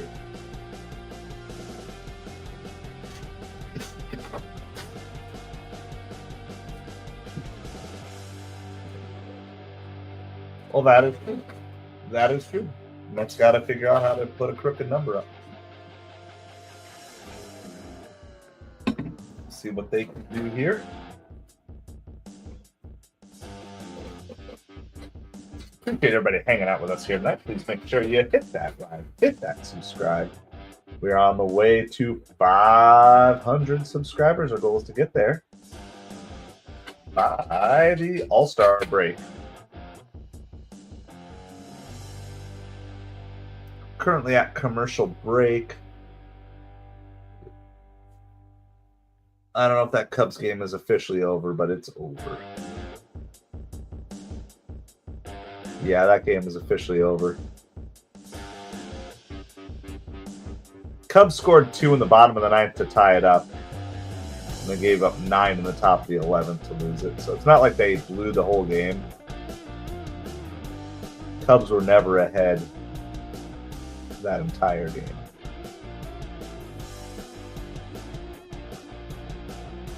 Two games currently in progress.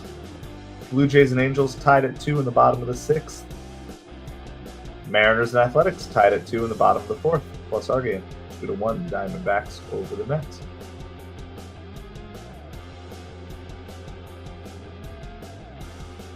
So due up for the Mets will be Juan Soto, Pete Alonso, and Starling Marte.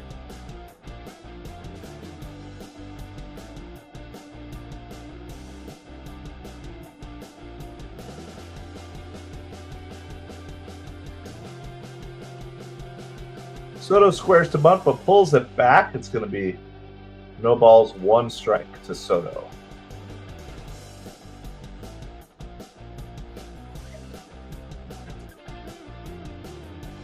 Downs is 74 pitches, so Soto fouls that one down the first baseline. No balls, 2 strikes.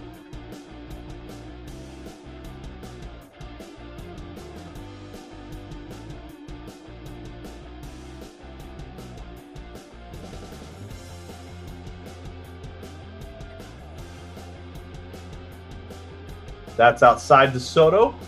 1 ball, 2 strikes.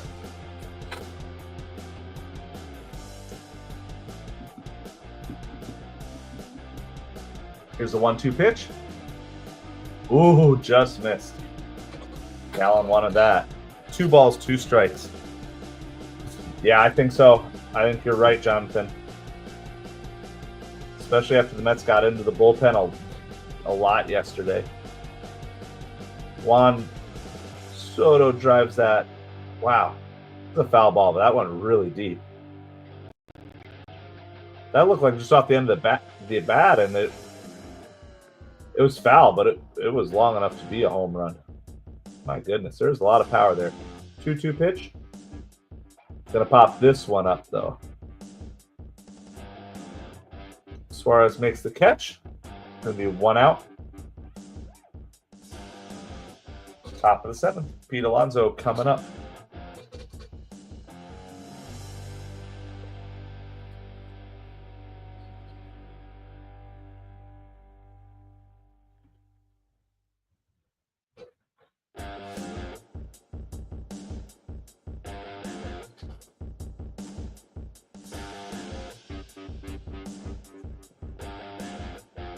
First pitch to Pete is a strike. No balls, 1 strike. That's outside. 1 ball, 1 strike.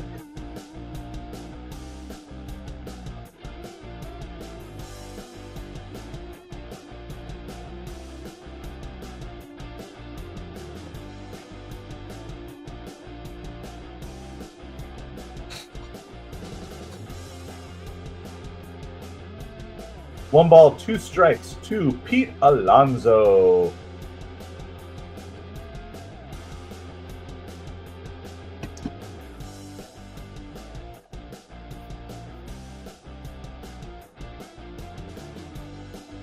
Inside, 2 balls, 2 strikes. That one's well inside. Any rally pick to do some dancing here.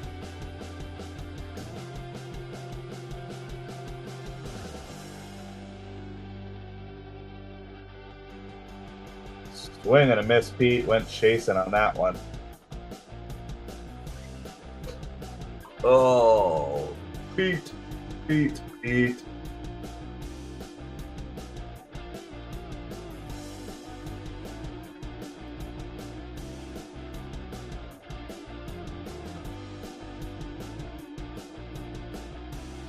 best pitch to hit that at bat was the changeup that he pulled foul. Marte grounds out to end the inning, and let's go down 1-2-3. Yeah, I mean, that's 85 pitches for Gallon. He's going to get the 8th, I think. Or the 7th. What is it? What inning are we in? He's going to get he'll get the 7th.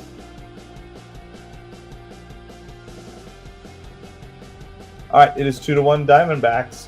Mets struggling to put anything together against Gallon.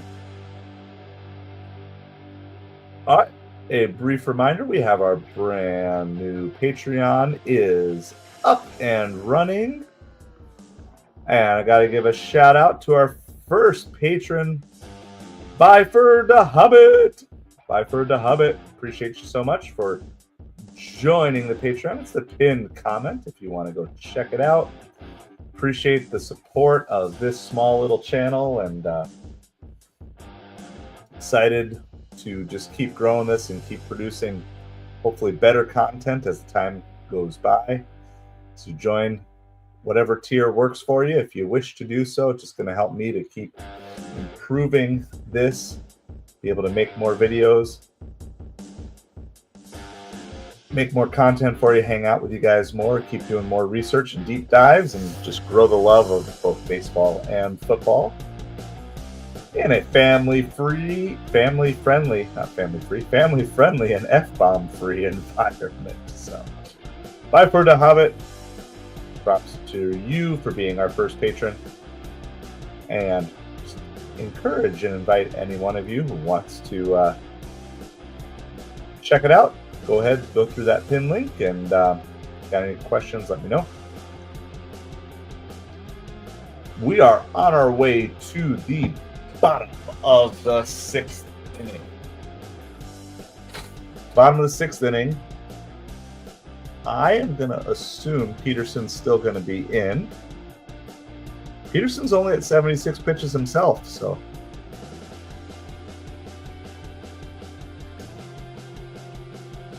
Yep, Peterson is in. First pitch is fouled off.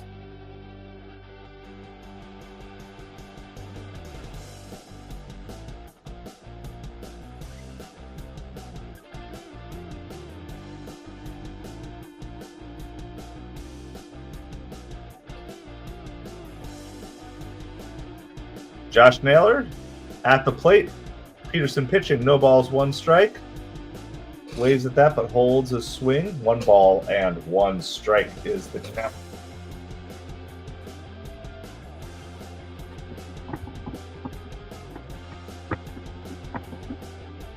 That is in the dirt. 2 balls, 1 strike.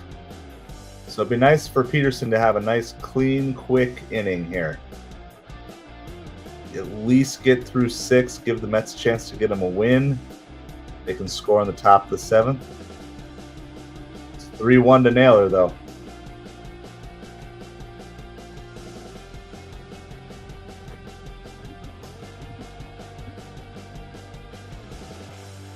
So it's 2-1 Diamondbacks over the Mets. Here's the 3-1 pitch to Josh Naylor.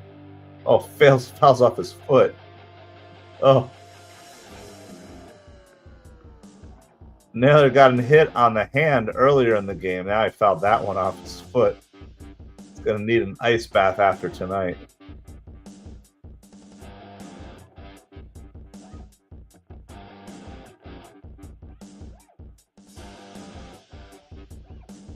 Feel bad for the guy. Derails. That's a little overly dramatic. A Little overly dramatic, I think.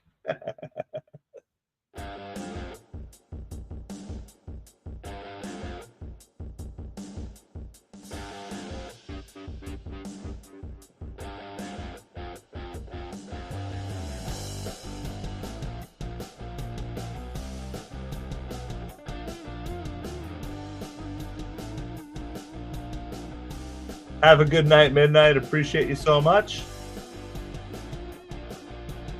That's ball 4. It's going to be a leadoff walk. Josh Naylor is looking like he wish he was struck out so he could just go back to the bench. Put a pinch runner in for that guy. You got to have someone who would be more excited to run the bases than Josh Naylor. What is Naylor playing? Playing first? You got Pavin Smith. You could absolutely pinch run Pavin Smith right here.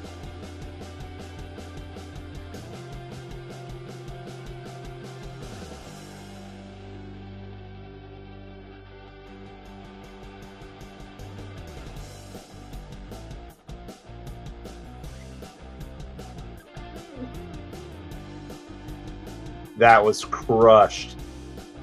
Lourdes Gurriel crushed that. 4-1 Diamondbacks.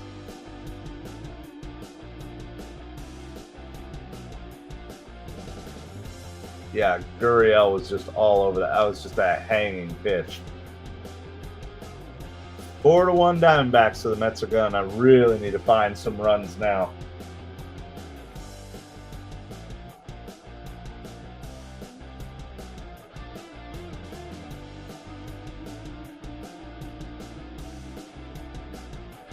Yep, does.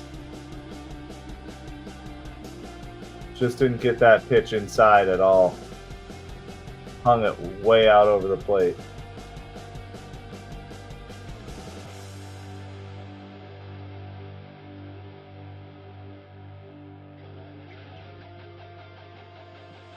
Peterson looks like he's done. I don't understand why they don't have... Yeah. Mendoza should have had somebody warming up already. I don't understand why Mendoza is so slow on making pitching changes. There's nobody even warming up now.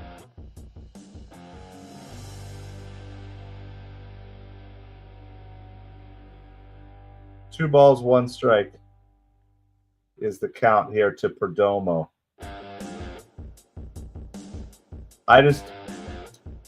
The speed with which, I don't know. Alvarez has dropped multiple balls behind the plate tonight too. I'm not quite sure what's up with that. One of them actually was a pass ball that allowed a runner to advance. I don't know if he's breaking in a new glove. It's 3-1 on Perdomo. There's got to be a mound visit after this if he walks him. There's a strike. Man. Perdomo was not happy with that call, but that was well on the strike zone.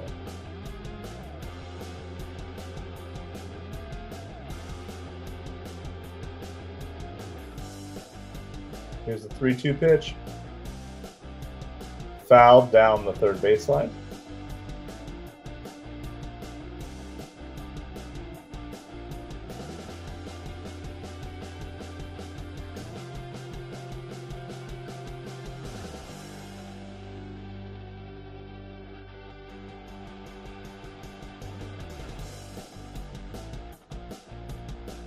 That's outside ball 4. Are we going to do anything here? We're just going to stand and stare.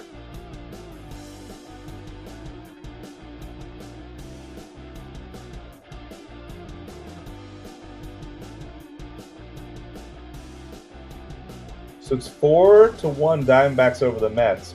The runner on first. There's still nobody out. Peterson's struggling, and they're not coming out to talk to him.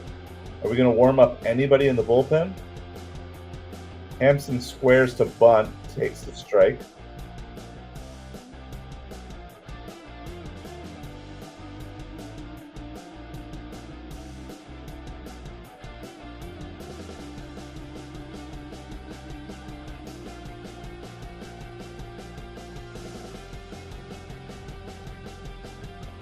Hampson bunts it. Peterson fields it, tosses it over to Pete at first.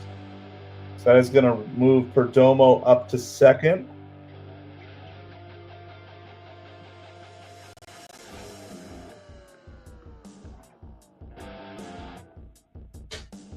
Jose Herrera coming to the plate. I don't know. I think it's just more execution right now, Rels. I don't fall on that pride side. I don't think it's that. I think it's lack of execution, maybe a lack of focus. You know, lack of pride would be if you see guys not running out ground balls, kind of treating the game of baseball with disdain. Then I'd kind of say lack of pride, but I'm not seeing that. I'm still seeing lots of good hustle. It's just we got a couple guys who are not seeing the ball well at all right now at the plate. And I think Mendoza's making a series of small errors. I think leaving Brandon Nimmo in this game is an error because I think leaving Peterson in this game right now without having a backup plan, those are things that are not on the players. I mean, Peterson's got to keep pitching. 1 ball, 2 strikes here to Herrera.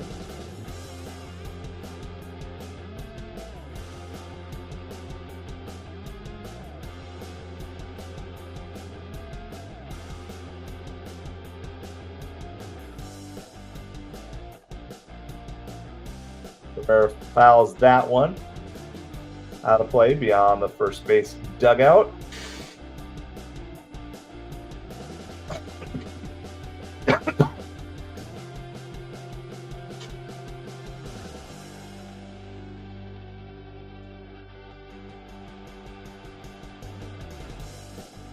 There's a strikeout there by Peterson. Peterson needed that. They're really trying to get him through the 6th inning. Peterson's up to 97 pitches, so maybe they just had him for a pitch count today, no matter what.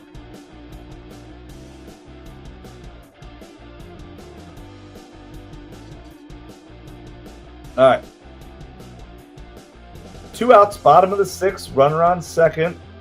There are 2 in. Ketel Marte is up. First pitch is fouled.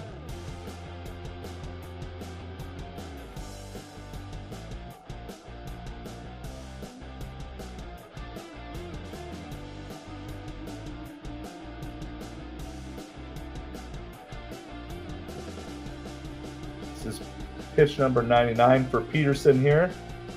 Trying to get out of this inning without giving up any more runs. It's low. 1 ball, 1 strike. It's going to be pitch number 100. This will be a season high in pitches for Peterson.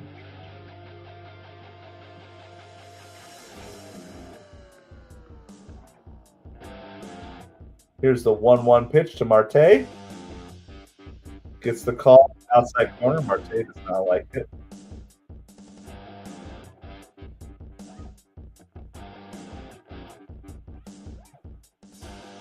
All right, here's the 1-2 pitch to Ketel Marte.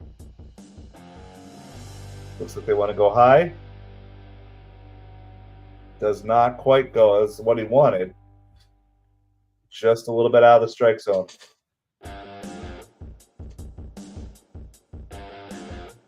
Two balls, 2 strikes.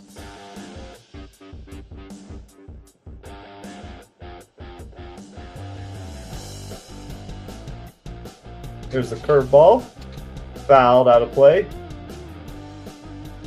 Do the Mets have anybody warming up in the bullpen yet? Buto is warmed up. All right. This is going to be Peterson's last batter. It's got to be.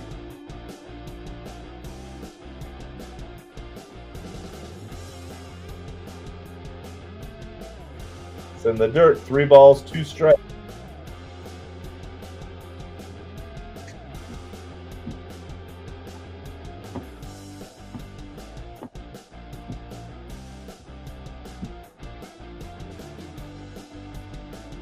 See if Peterson can find this last out. Here's the 3-2 pitch. Popped up. Shallow right field. Soto is under it, and Peterson does get through.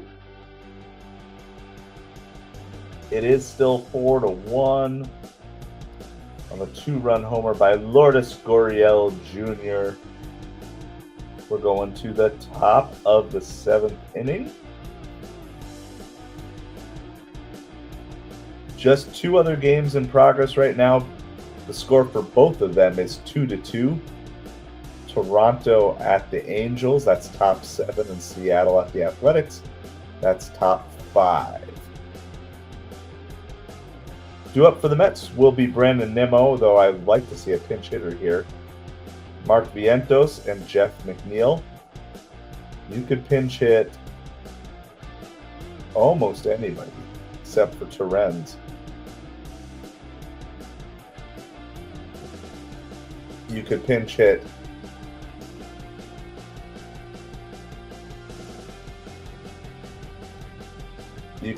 Beatty here. You could pinch hit Acuna or Azokar. Any one of those 3 could pinch hit for Nimmo.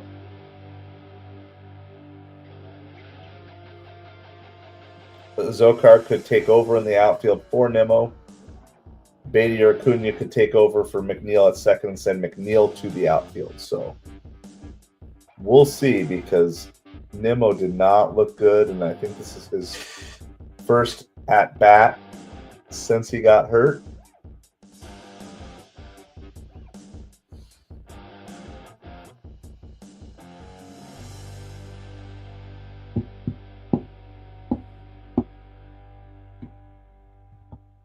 So the Mets are trying to figure out how to get some runs on the board. Also be interesting to see if Zach Gallen is staying in the game, and for now he is, as is Nimmo. So Gallen and Nimmo are going to stay in this game.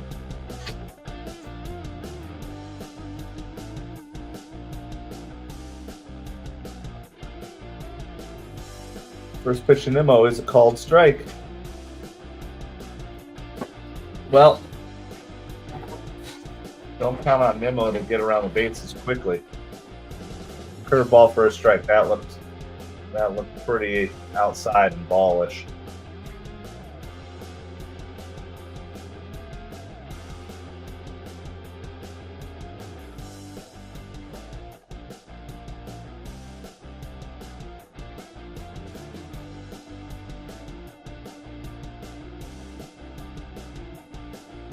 That one's in the dirt to Nimmo. 1 ball, 2 strikes.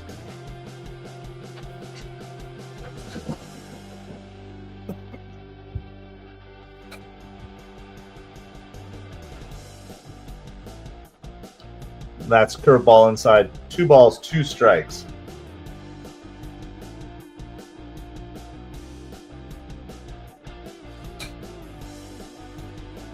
Nimmo fouls that one off. Remains 2 balls, 2 strikes.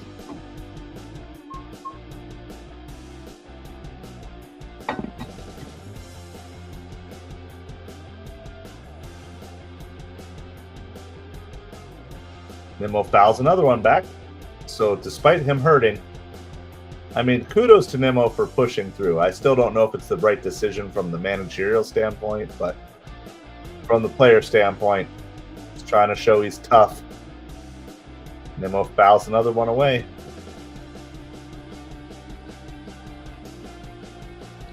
Gallen's pitch count is at 92.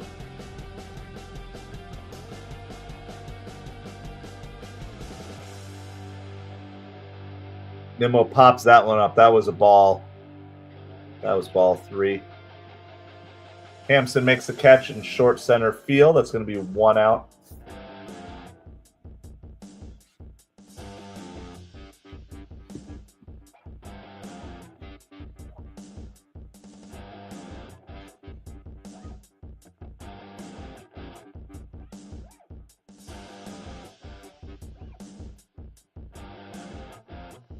Swaggy Marky V is not looking so swaggy recently. His batting average is getting back down to the low 200s again, hitting just 216. 0 for 2 with a strikeout so far today.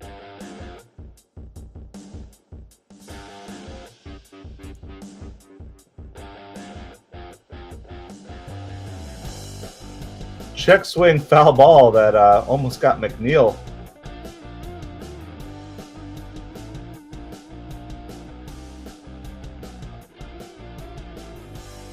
Here's the 0-2 pitch to Vientos. That's going to get down for a hit. It's going to get cut off, though. So it's going to be just a single, but there we go. There's a little bit of life for the Mets. Ooh. That is just the Mets' second hit of the entire night. Yeah, finally, I agree, Jonathan. You just got to keep fighting and battling, even when you're facing a good pitcher. That swing looked pretty good, too, by Vientos. It's one of his better swings of recent. First pitch to McNeil is high for a ball. I mean, if Gallen can...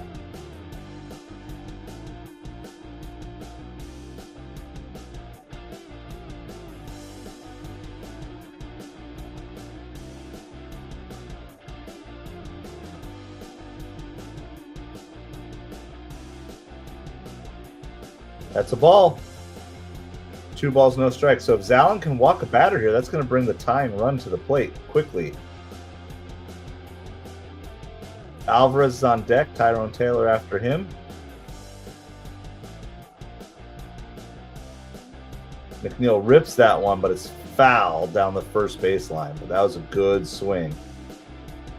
It's a good 2-0 swing. Got a pitch that he was looking for. Kevin Ginkel warming up for the Diamondbacks.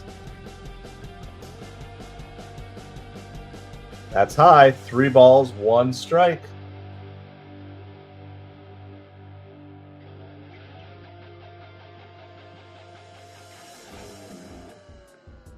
$100 pitches for Gallen. This could be Gallen's last batter here, too. Oh, no, it's a double play ball, though. Yep. McNeil hits him to a double play. Bummer. Going to the bottom of the 7th. Rels, you're not crazy for being frustrated with the team. I think your diagnosis is the incorrect diagnosis. That's my only thing. It's not a hard thing. Zach Gallen is a very good pitcher, and he has the Mets number.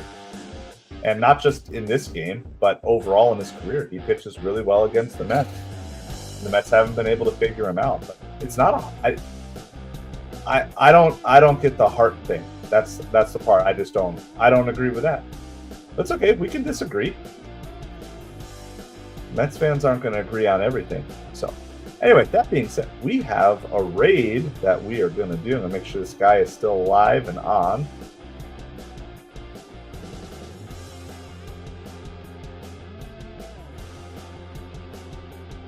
Yeah, no one's some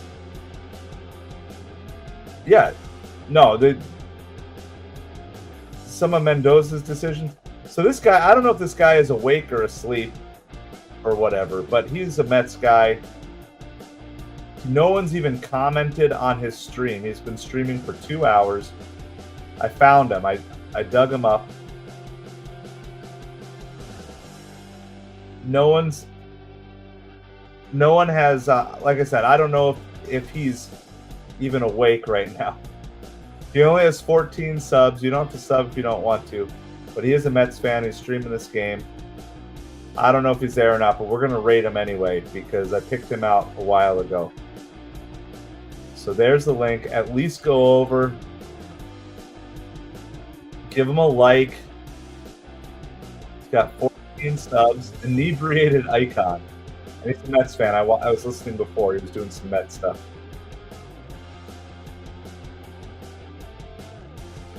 He's done some other live reactions. He's barely getting any views. So let's help a guy out.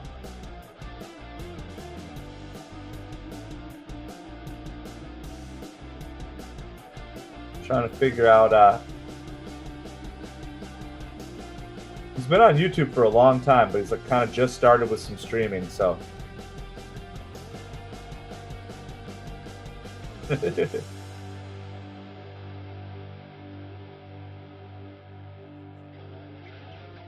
So give a like. Thanks, Jonathan, for heading over. Just trying to support some of these guys. It's so hard. So hard to get noticed. So hard to get the YouTube algorithm on your side. Guy's been streaming for 2 hours with nobody watching except me. No comments except us right now. So that's what we're going to do. We're going to share the love. So go over, hit the like. He maybe won't ever see it or won't see it till tomorrow. I mean, he's had 4 views. 4 views the entire night. And I'm 1 and Jonathan's 1 and he's probably 1. So anyway, just trying to do that. I found him. It took a while to dig and find him, but we found him.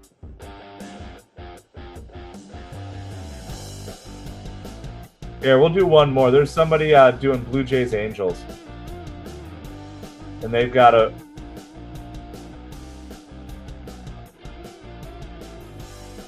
Oh, is he done? Is he not live anymore? Oh, he's not live anymore. Hold on.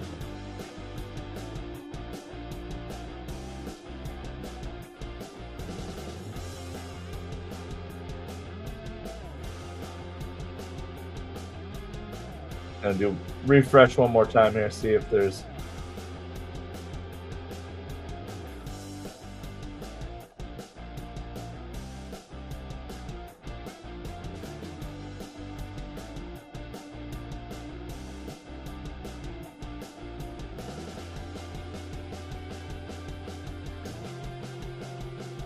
Steven Smith flies out to deep center field here.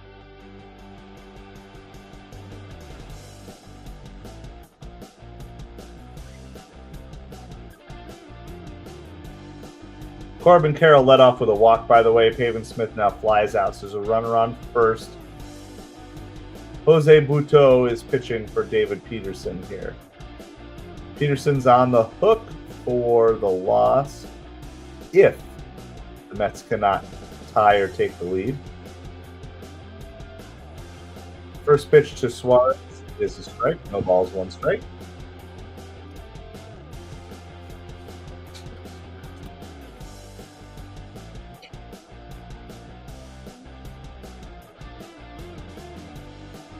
Suarez hits that one up the middle for a base hit, and that's booted by Tyrone Taylor.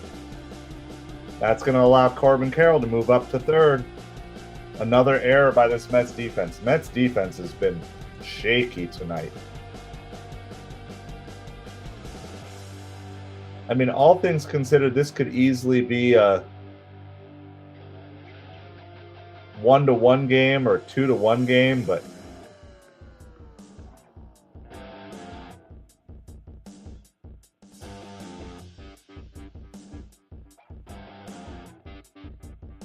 yep, that's an error on Tyrone Taylor, for sure.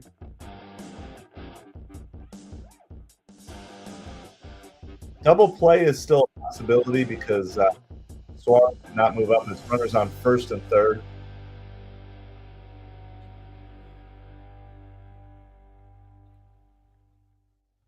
I would just say the biggest mistake to me in this game was leaving Nimmo in.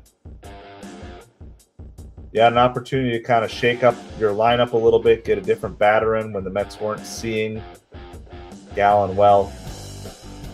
Mets are going to have 2 innings to try to tee off on this bullpen. See what they are able to do. And that's assuming Butto can get out of here without giving up any runs. Mets need 3 just to tie the game.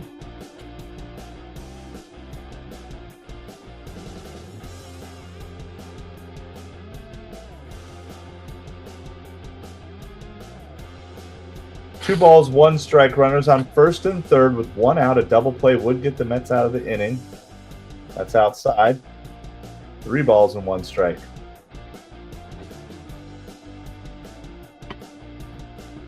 So Butto walking into a danger zone. Danger zone for Butto.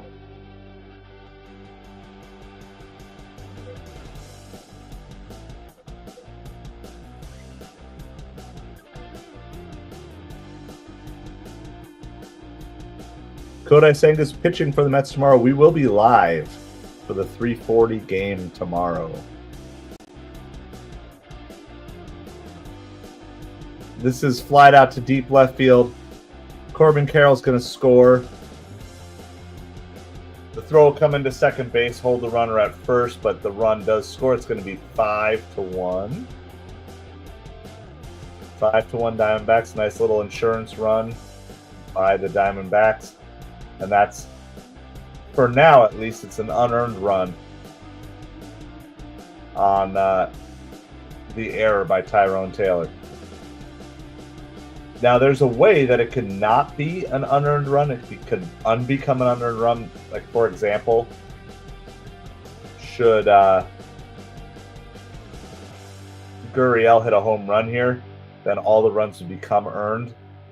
But as of right now, that run only scored because of the error by Tyrone Taylor. So, Lourdes Gurriel is hitting the ball, and they've got a double and a 2-run homer.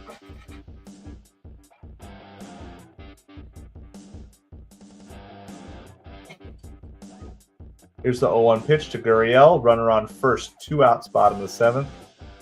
It's just inside.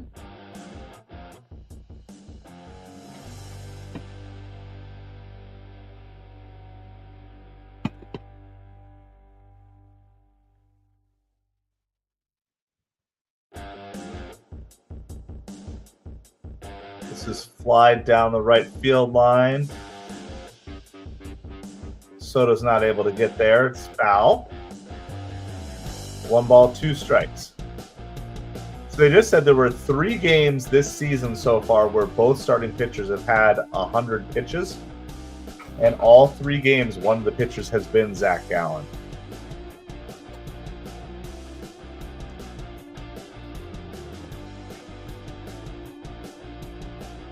Thankfully, this is the last super late night for the Mets here for a little bit.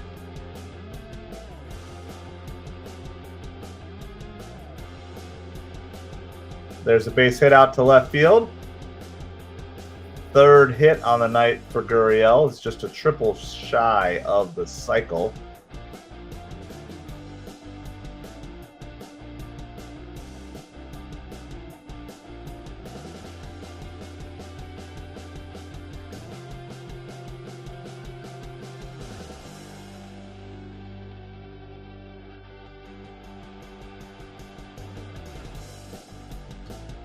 We got a meeting at the mound right now.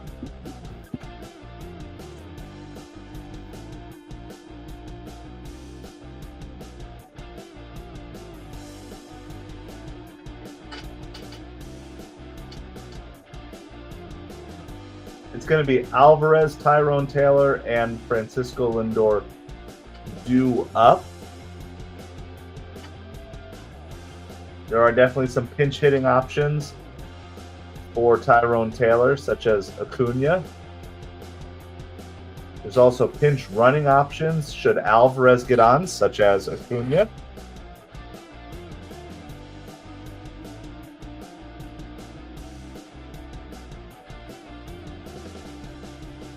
Perdomo fouls the first pitch off.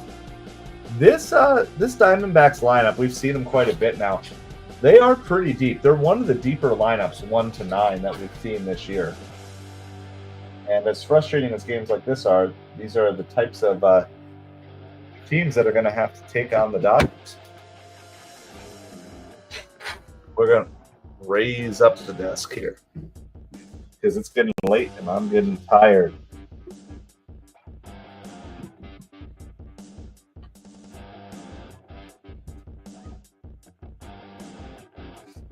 Here's the 1-1 pitch.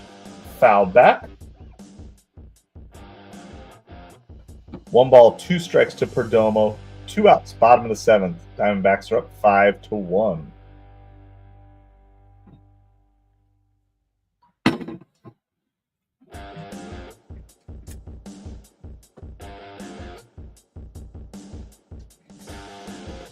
All right, here's the 1-2 pitch to Perdomo. Shoots that one down the 3rd baseline, foul.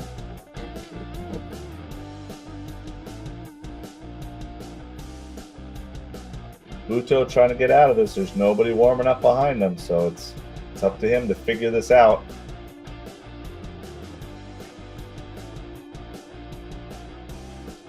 That's a good pitch, but a little bit outside. 2 balls, 2 strikes.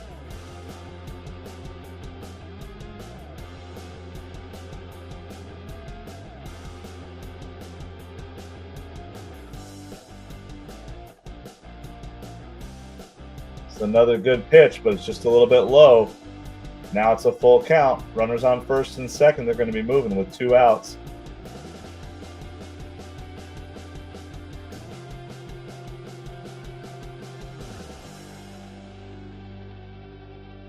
That one's fouled back by Perdomo. Remains 3 balls and 2 strikes.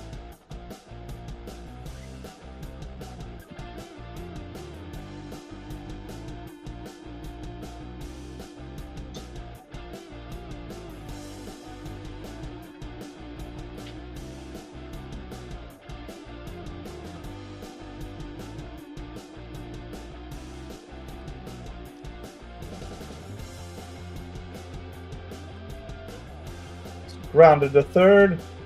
Vientos throws over to first, and that is going to retire the side. All right, so the Mets have their work cut out for him here. It is 5-1 Diamondbacks going to the top of the 8th. We're going to need a little rally starting with the bottom of our lineup here. Be interesting to see if we see pinch hitters here or not. It is due up Alvarez, Tyrone Taylor, and Francisco Lindor. It's time for rally pick. We got faith. We got faith that it's time for. It's also time for me to go get a quick snack too. So let me do that here really quick while I'm running for a quick snack. If you guys haven't checked out the brand new Patreon, now is a perfect time. You can go check it out, see if that's something that works for you. And I'm going to go get a quick little food rally snack. And I'll be right back with you.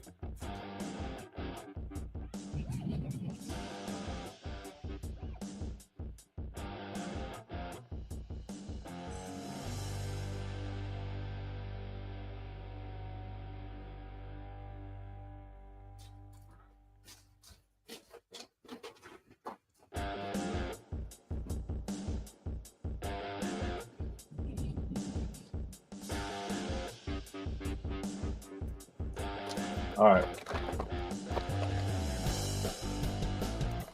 This 8th inning is going to be brought to you by Chex Mix.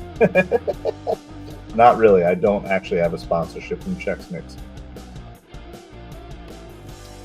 This is the Savory Bold Party Blend with Worcestershire sauce.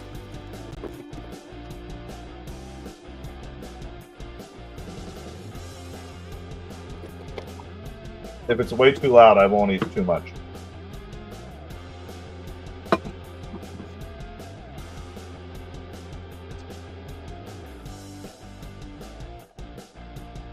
Two games still going on. Blue Jays over the Angels, 3-2. That's top of the 8th. And Mariners and Athletics are still tied up, 2-2. It's top of the 7th, but Seattle's got a little bit of a rally going there. 2 runners on with 1 out. Kevin Ginkel into pitch. And Alvarez beats out an infield hit. Now, is that back-to-back nights?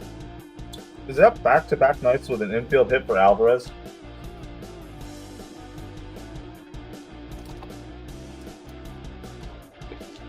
Alec Thomas coming into center field as a defensive replacement. Kevin Ginkel pitching for the Diamondbacks.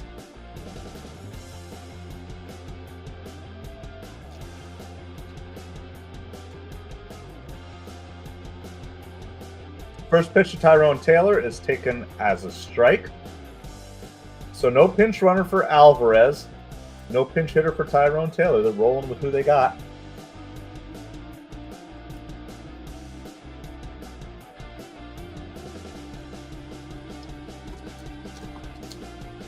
Is there a world where Beatty comes in and hits for Vientos as a left-handed replacement?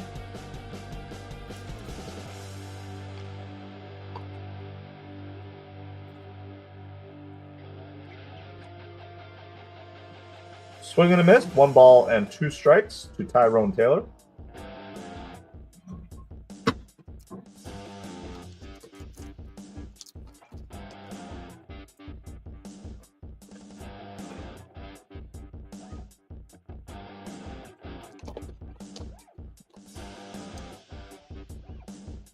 It's 2-2 to Tyrone Taylor.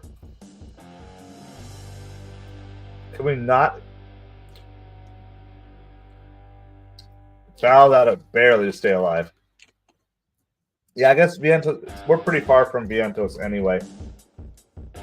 Dude, maybe. Oh, for Marte, you could hit it up. You could bring in Beatty for Marte. Marte's looked horrible at the plate, and then you're swapping out a righty for a lefty, which is why you. That's a spot where you would put Winker in normally, but you don't have Winker, and you brought Beatty up for Winker. That's outside. 3 balls, 2 strikes. Good. Good job by Taylor to work a full count here. I think that's where you'll see Beatty.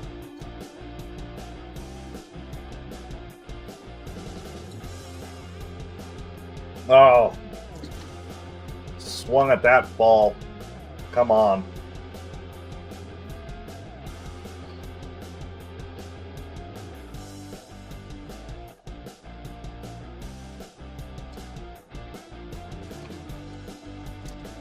All right. Well, it's Lindor coming up with 1 on and 1 out.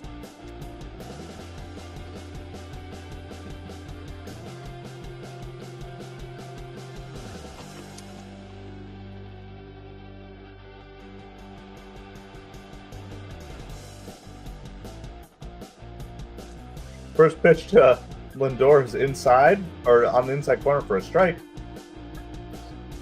That one's high. 1 ball, 1 strike to Lindor.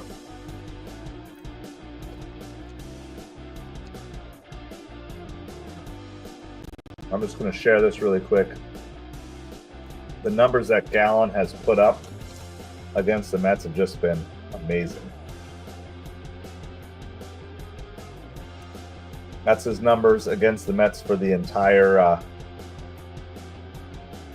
2 games.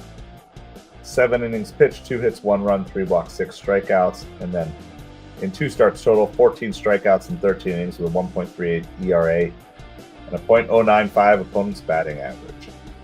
Now, as much as that stinks for us,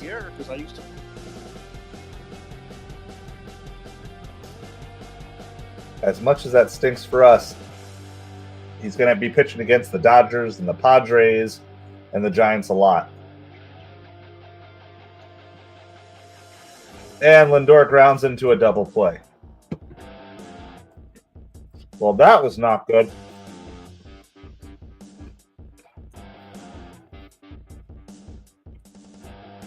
That was not good at all. Well, now the Mets got to hold them here, and then it's going to be Soto, Alonso. Probably figure stick. This is just a stinky game. This is 3 hours invested that I could have invested in sleep. Been a rough night.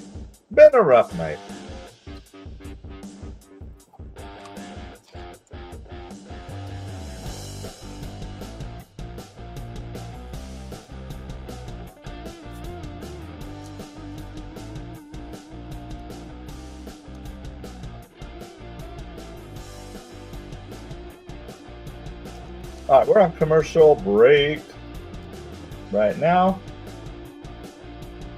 I'm just sending a message to our first patron.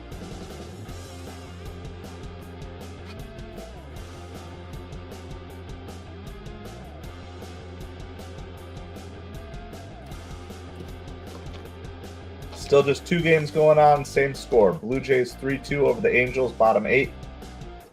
Mariners Athletics are tied at 2, bottom 7.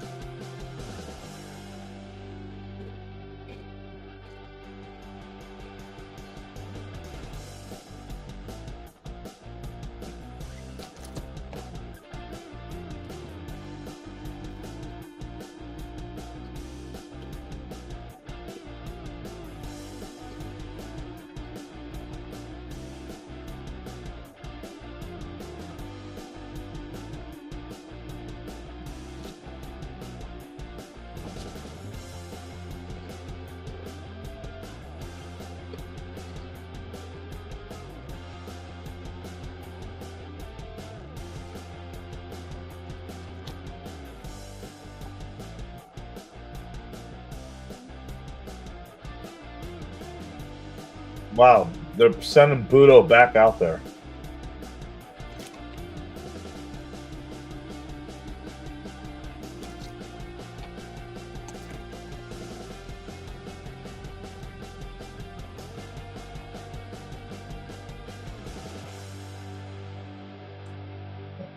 I don't have a bag clip, but I got a painter's tape to close the bag of chips. Alec Thomas flies this out to center field.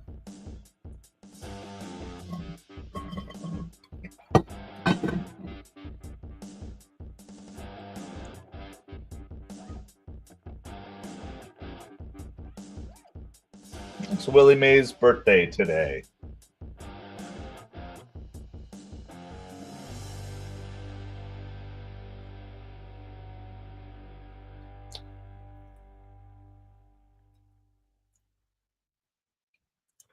One ball, no strikes to Herrera here. They're telling some Willie Mays stories now on the broadcast, so.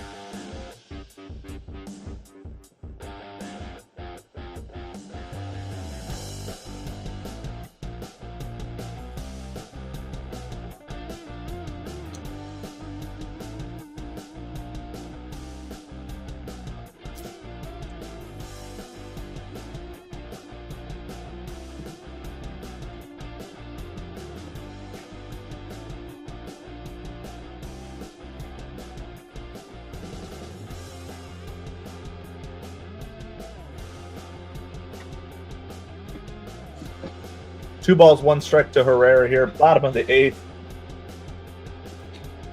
We're just hanging on, hoping the Mets can put together an amazing ninth-inning rally. That's a base hit down out to left field. Man. Nimmo got to it, but he still is slow out there. One out, one on.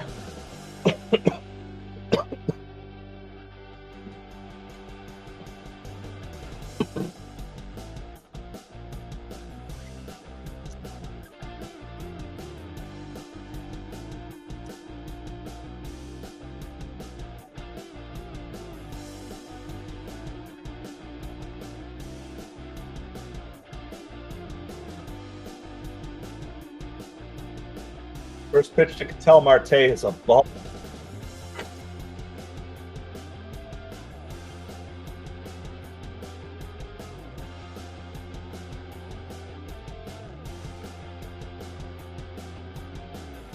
Swing and a miss. One ball, one strike to Marte.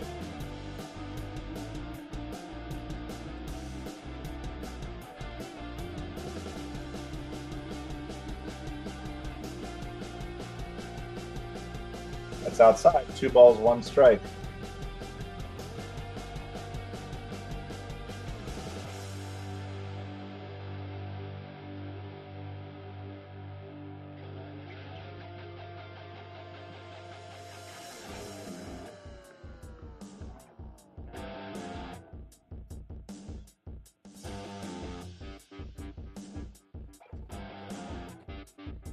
Three and one. Uto losing command of the strike zone here. Thankfully, this is our last late night game for a while. Swing and a miss by Marte. Full count. 3 balls, 2 strikes. Runner on first.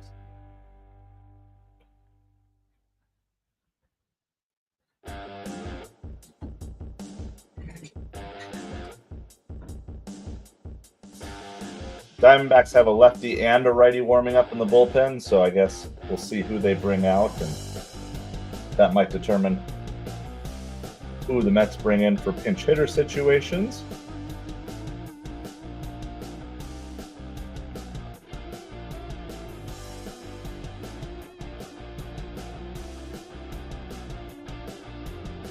Ooh, we got a grounder to Pete. He steps on first. Removes the force, throws it down to Lindor at short to get the tag out there. So that's a nifty little double play. All right. And that's about probably the biggest highlight we have of the game. It's been a rough one.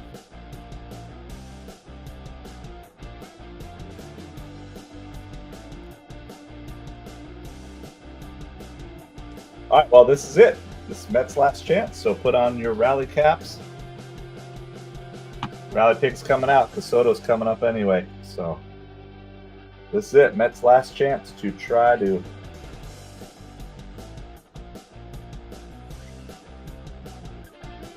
figure out how to score 4 runs or more. We won't be picky. We'll just take the tie for now. Speaking of ties, checking in our other couple of games.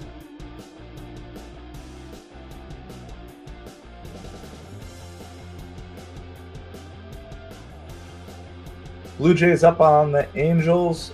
Oh, nope, not anymore. Angels tied it up. It's 3-3 in the bottom of the 8th. And then it's 2-2 bottom of the 7th for Mariners Athletics, but the Athletics have the bases loaded with 2 outs. Let's see. Let me just pull up the game days of those other 2 games.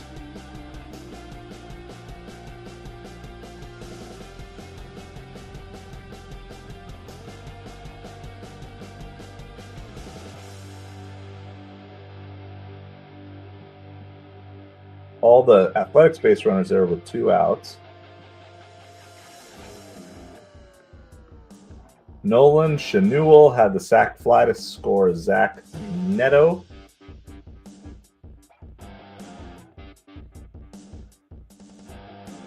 So we are waiting for the Mets to come up.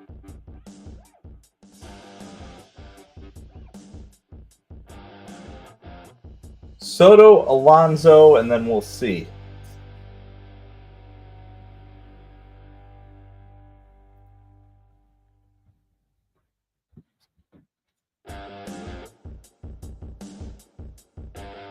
So Shelby Miller is coming in for the Diamondbacks here. He is a righty. So I definitely think there's a chance. There's a chance that they'll put in Beatty for Starling Marte here. Lefty off the bench. First pitch to Soto is a ball. So, hey, leaping a gust. Hey, appreciate it so much. Tell you what, I know Zach Gallen had a rough start to the year, but he's looked good against the Mets this year. My goodness, he's shut us down 2 games. So make sure he saves some of that for the Dodgers and Padres and Giants. Maybe the Cubs if you still have to face them too. 3-0 to Soto here. That's a lot of times my raids end up being just me as well, leafing a gust, but I appreciate it nonetheless. It's all good. Yeah, Gallen's been great. And it's not been pure Met incompetence. That's a strike, top of the zone. I mean, it's been great pitching by Gallen in a lot of circumstances. Mets defense was not good today.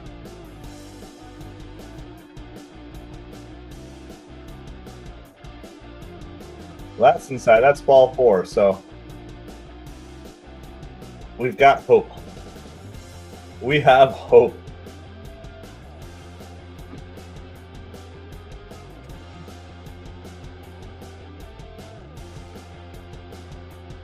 So Mets still need base runners here. Down 4 in the top of the 9th. So even a Pete Alonso home run doesn't really hurt you. Remember, similar situation to last night where the Mets were up 5-1 late and then gave up 3 runs.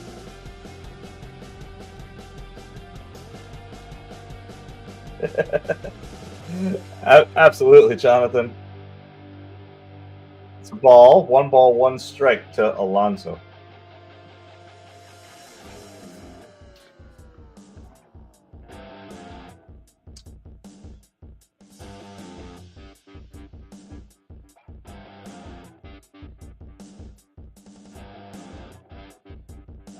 Here's the 1-1 pitch.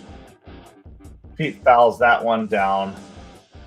Probably the right field line. Who knows?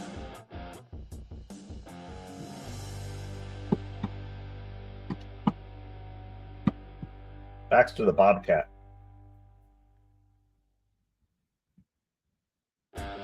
Here's the 1-2 pitch to Pete.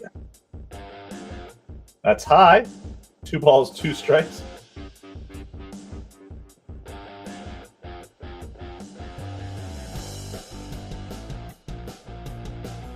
Baxter the Bobcat. I think it's a Bobcat. It's a Wildcat. Swing and a miss by Alonso. A couple of plate appearances today. Pete did not look good. That's one of them. Is Baxter a Bobcat, or is Baxter just a generic Wildcat, like the Arizona Wildcats? Yeah, why is your mascot not a snake? I mean, I get that snakes don't have legs, but you could still come up with a coiled snake that could walk. I know, I saw your snake. How many snakes do you have, Leaf? Do you just have the one on the stream, or do you have more than that? No pinch hit appearance for Beatty here. I thought they might bring in the lefty, but they're going to let Starling Marte strike out here instead. Mets have a runner on, but it's been a thorough domination so far. It's outside, 2 balls, 1 strike. It's a Bobcat. Okay, that's what I thought, a Bobcat. Baxter the Bobcat. Just looking for base runners here. Marte's gonna get one to drop in. Floof. Soto goes first or third, so the Mets have 2 runners on. Still need 1 more base runner, but we ain't dead yet.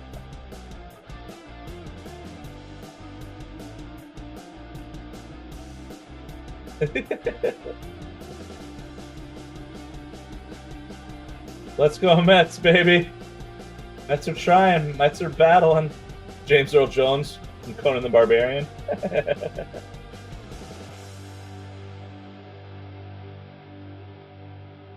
Oh.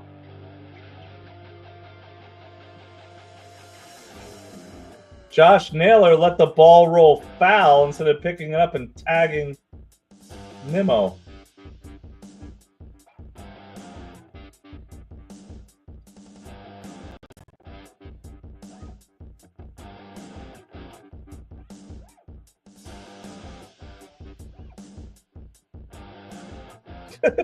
Poor Keith Hernandez.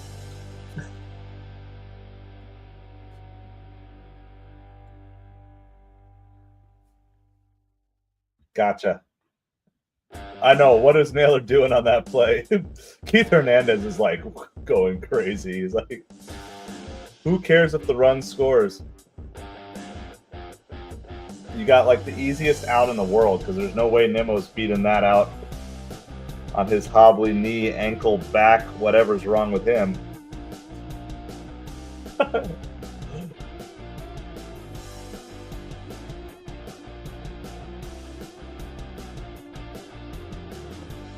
All right.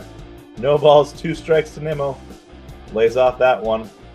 1 ball, 2 strikes. Well, it's a break. Mets still need a base runner here. Vientos is on deck.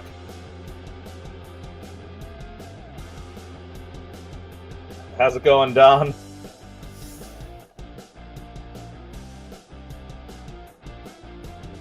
All right. Can Nimmo do anything here? That's low.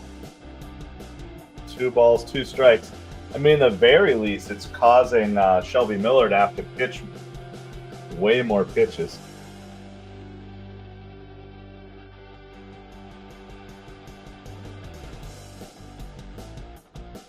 It's outside. 3 balls and 2 strikes.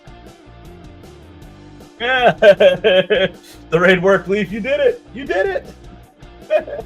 I always feel good when I do a raid and then someone else shows up with me. Appreciate you guys. Got it. Line out. Good catch by Perdomo there. That was a good plate appearance for Nimmo.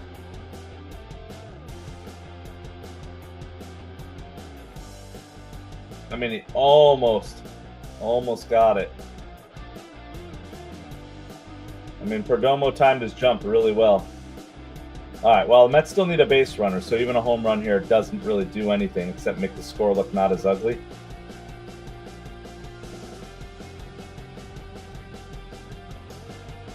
Marte goes to second on defensive indifference.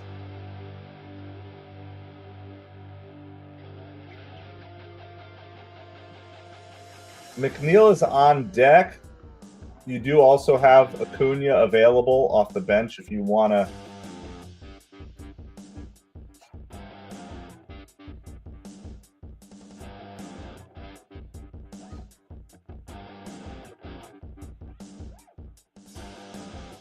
Oh, Vientos.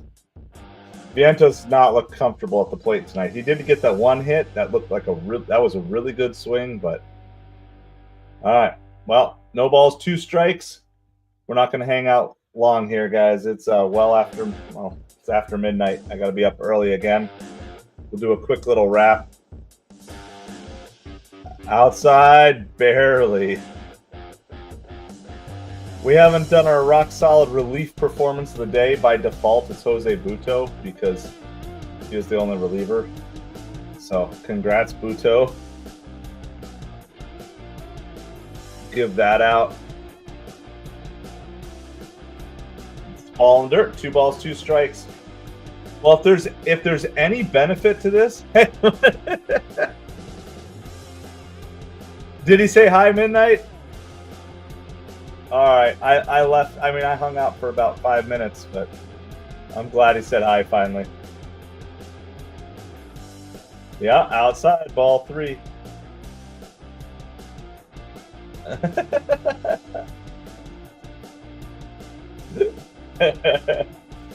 I think he was out. He was like on and active before, but I was like, that's the smallest streamer I had ever seen, so we had to give him a raid, at least give him that. Popped up by Vientos, shallow center field. Alec Thomas makes the catch. Well, thanks for saying hi as well. 2 great pitching performances by Zach Gallen against the Mets this season. That was well deserved. That was a really good pitching performance from start to finish. The Mets were there. No pride, as D-Rels will say. No pride. No, the Mets were just dominated by Zach Gallen. That's my take on it. Good game, Leaf. Rubber match tomorrow. We will be live tomorrow. I believe it's a 3:40 game, something like that. 3:40 Eastern. Peterson started out good, and then just some bad defense and not the greatest. By the way, the Angels have opened up an 8-3 lead on the Blue Jays. Mariners are tied at 2 in the 8th. Mets game tomorrow. I just wanted to check. 3:40. So yeah, we'll be. Thank you, Don. Thanks for the raid, Leaf and Don. Appreciate you guys so much. So on your way out, please make sure you guys hit the like, hit the subscribe. It's just a dominating game by Zach Gallen. There's really nothing else to say. Appreciate it. If you haven't yet done so and you want to check out the Patreon, you can feel free to do that. There's plenty of time to go check that out. That link is on the screen. It's also in the pinned comment. Check it out. Thank you to our very first patron, which is By4 the Hobbit. So appreciate you so much, By4, for getting us rolling on the Patreon. I appreciate each and every one of you. Whether you can do the Patreon or not, doesn't matter. I still appreciate each and every one of you. So rubber match tomorrow, and Mets have to win it, I think, to tie the season series, I believe is what it is. So good game to all of you. Thank you once again to each and every one of you. D-Rels, Leaf, Don, Midnight, Soundwave, Jonathan. Just rolling back here, see who else I missed. Justin was in for a while. Savage Batman was in. Redman was on early as well. I think that covers everybody who at least chatted today, so appreciate each and every one of you. And have a great night. We'll see you tomorrow afternoon, right around 3:30 Eastern. Have a great night. Let's go Mets, baby.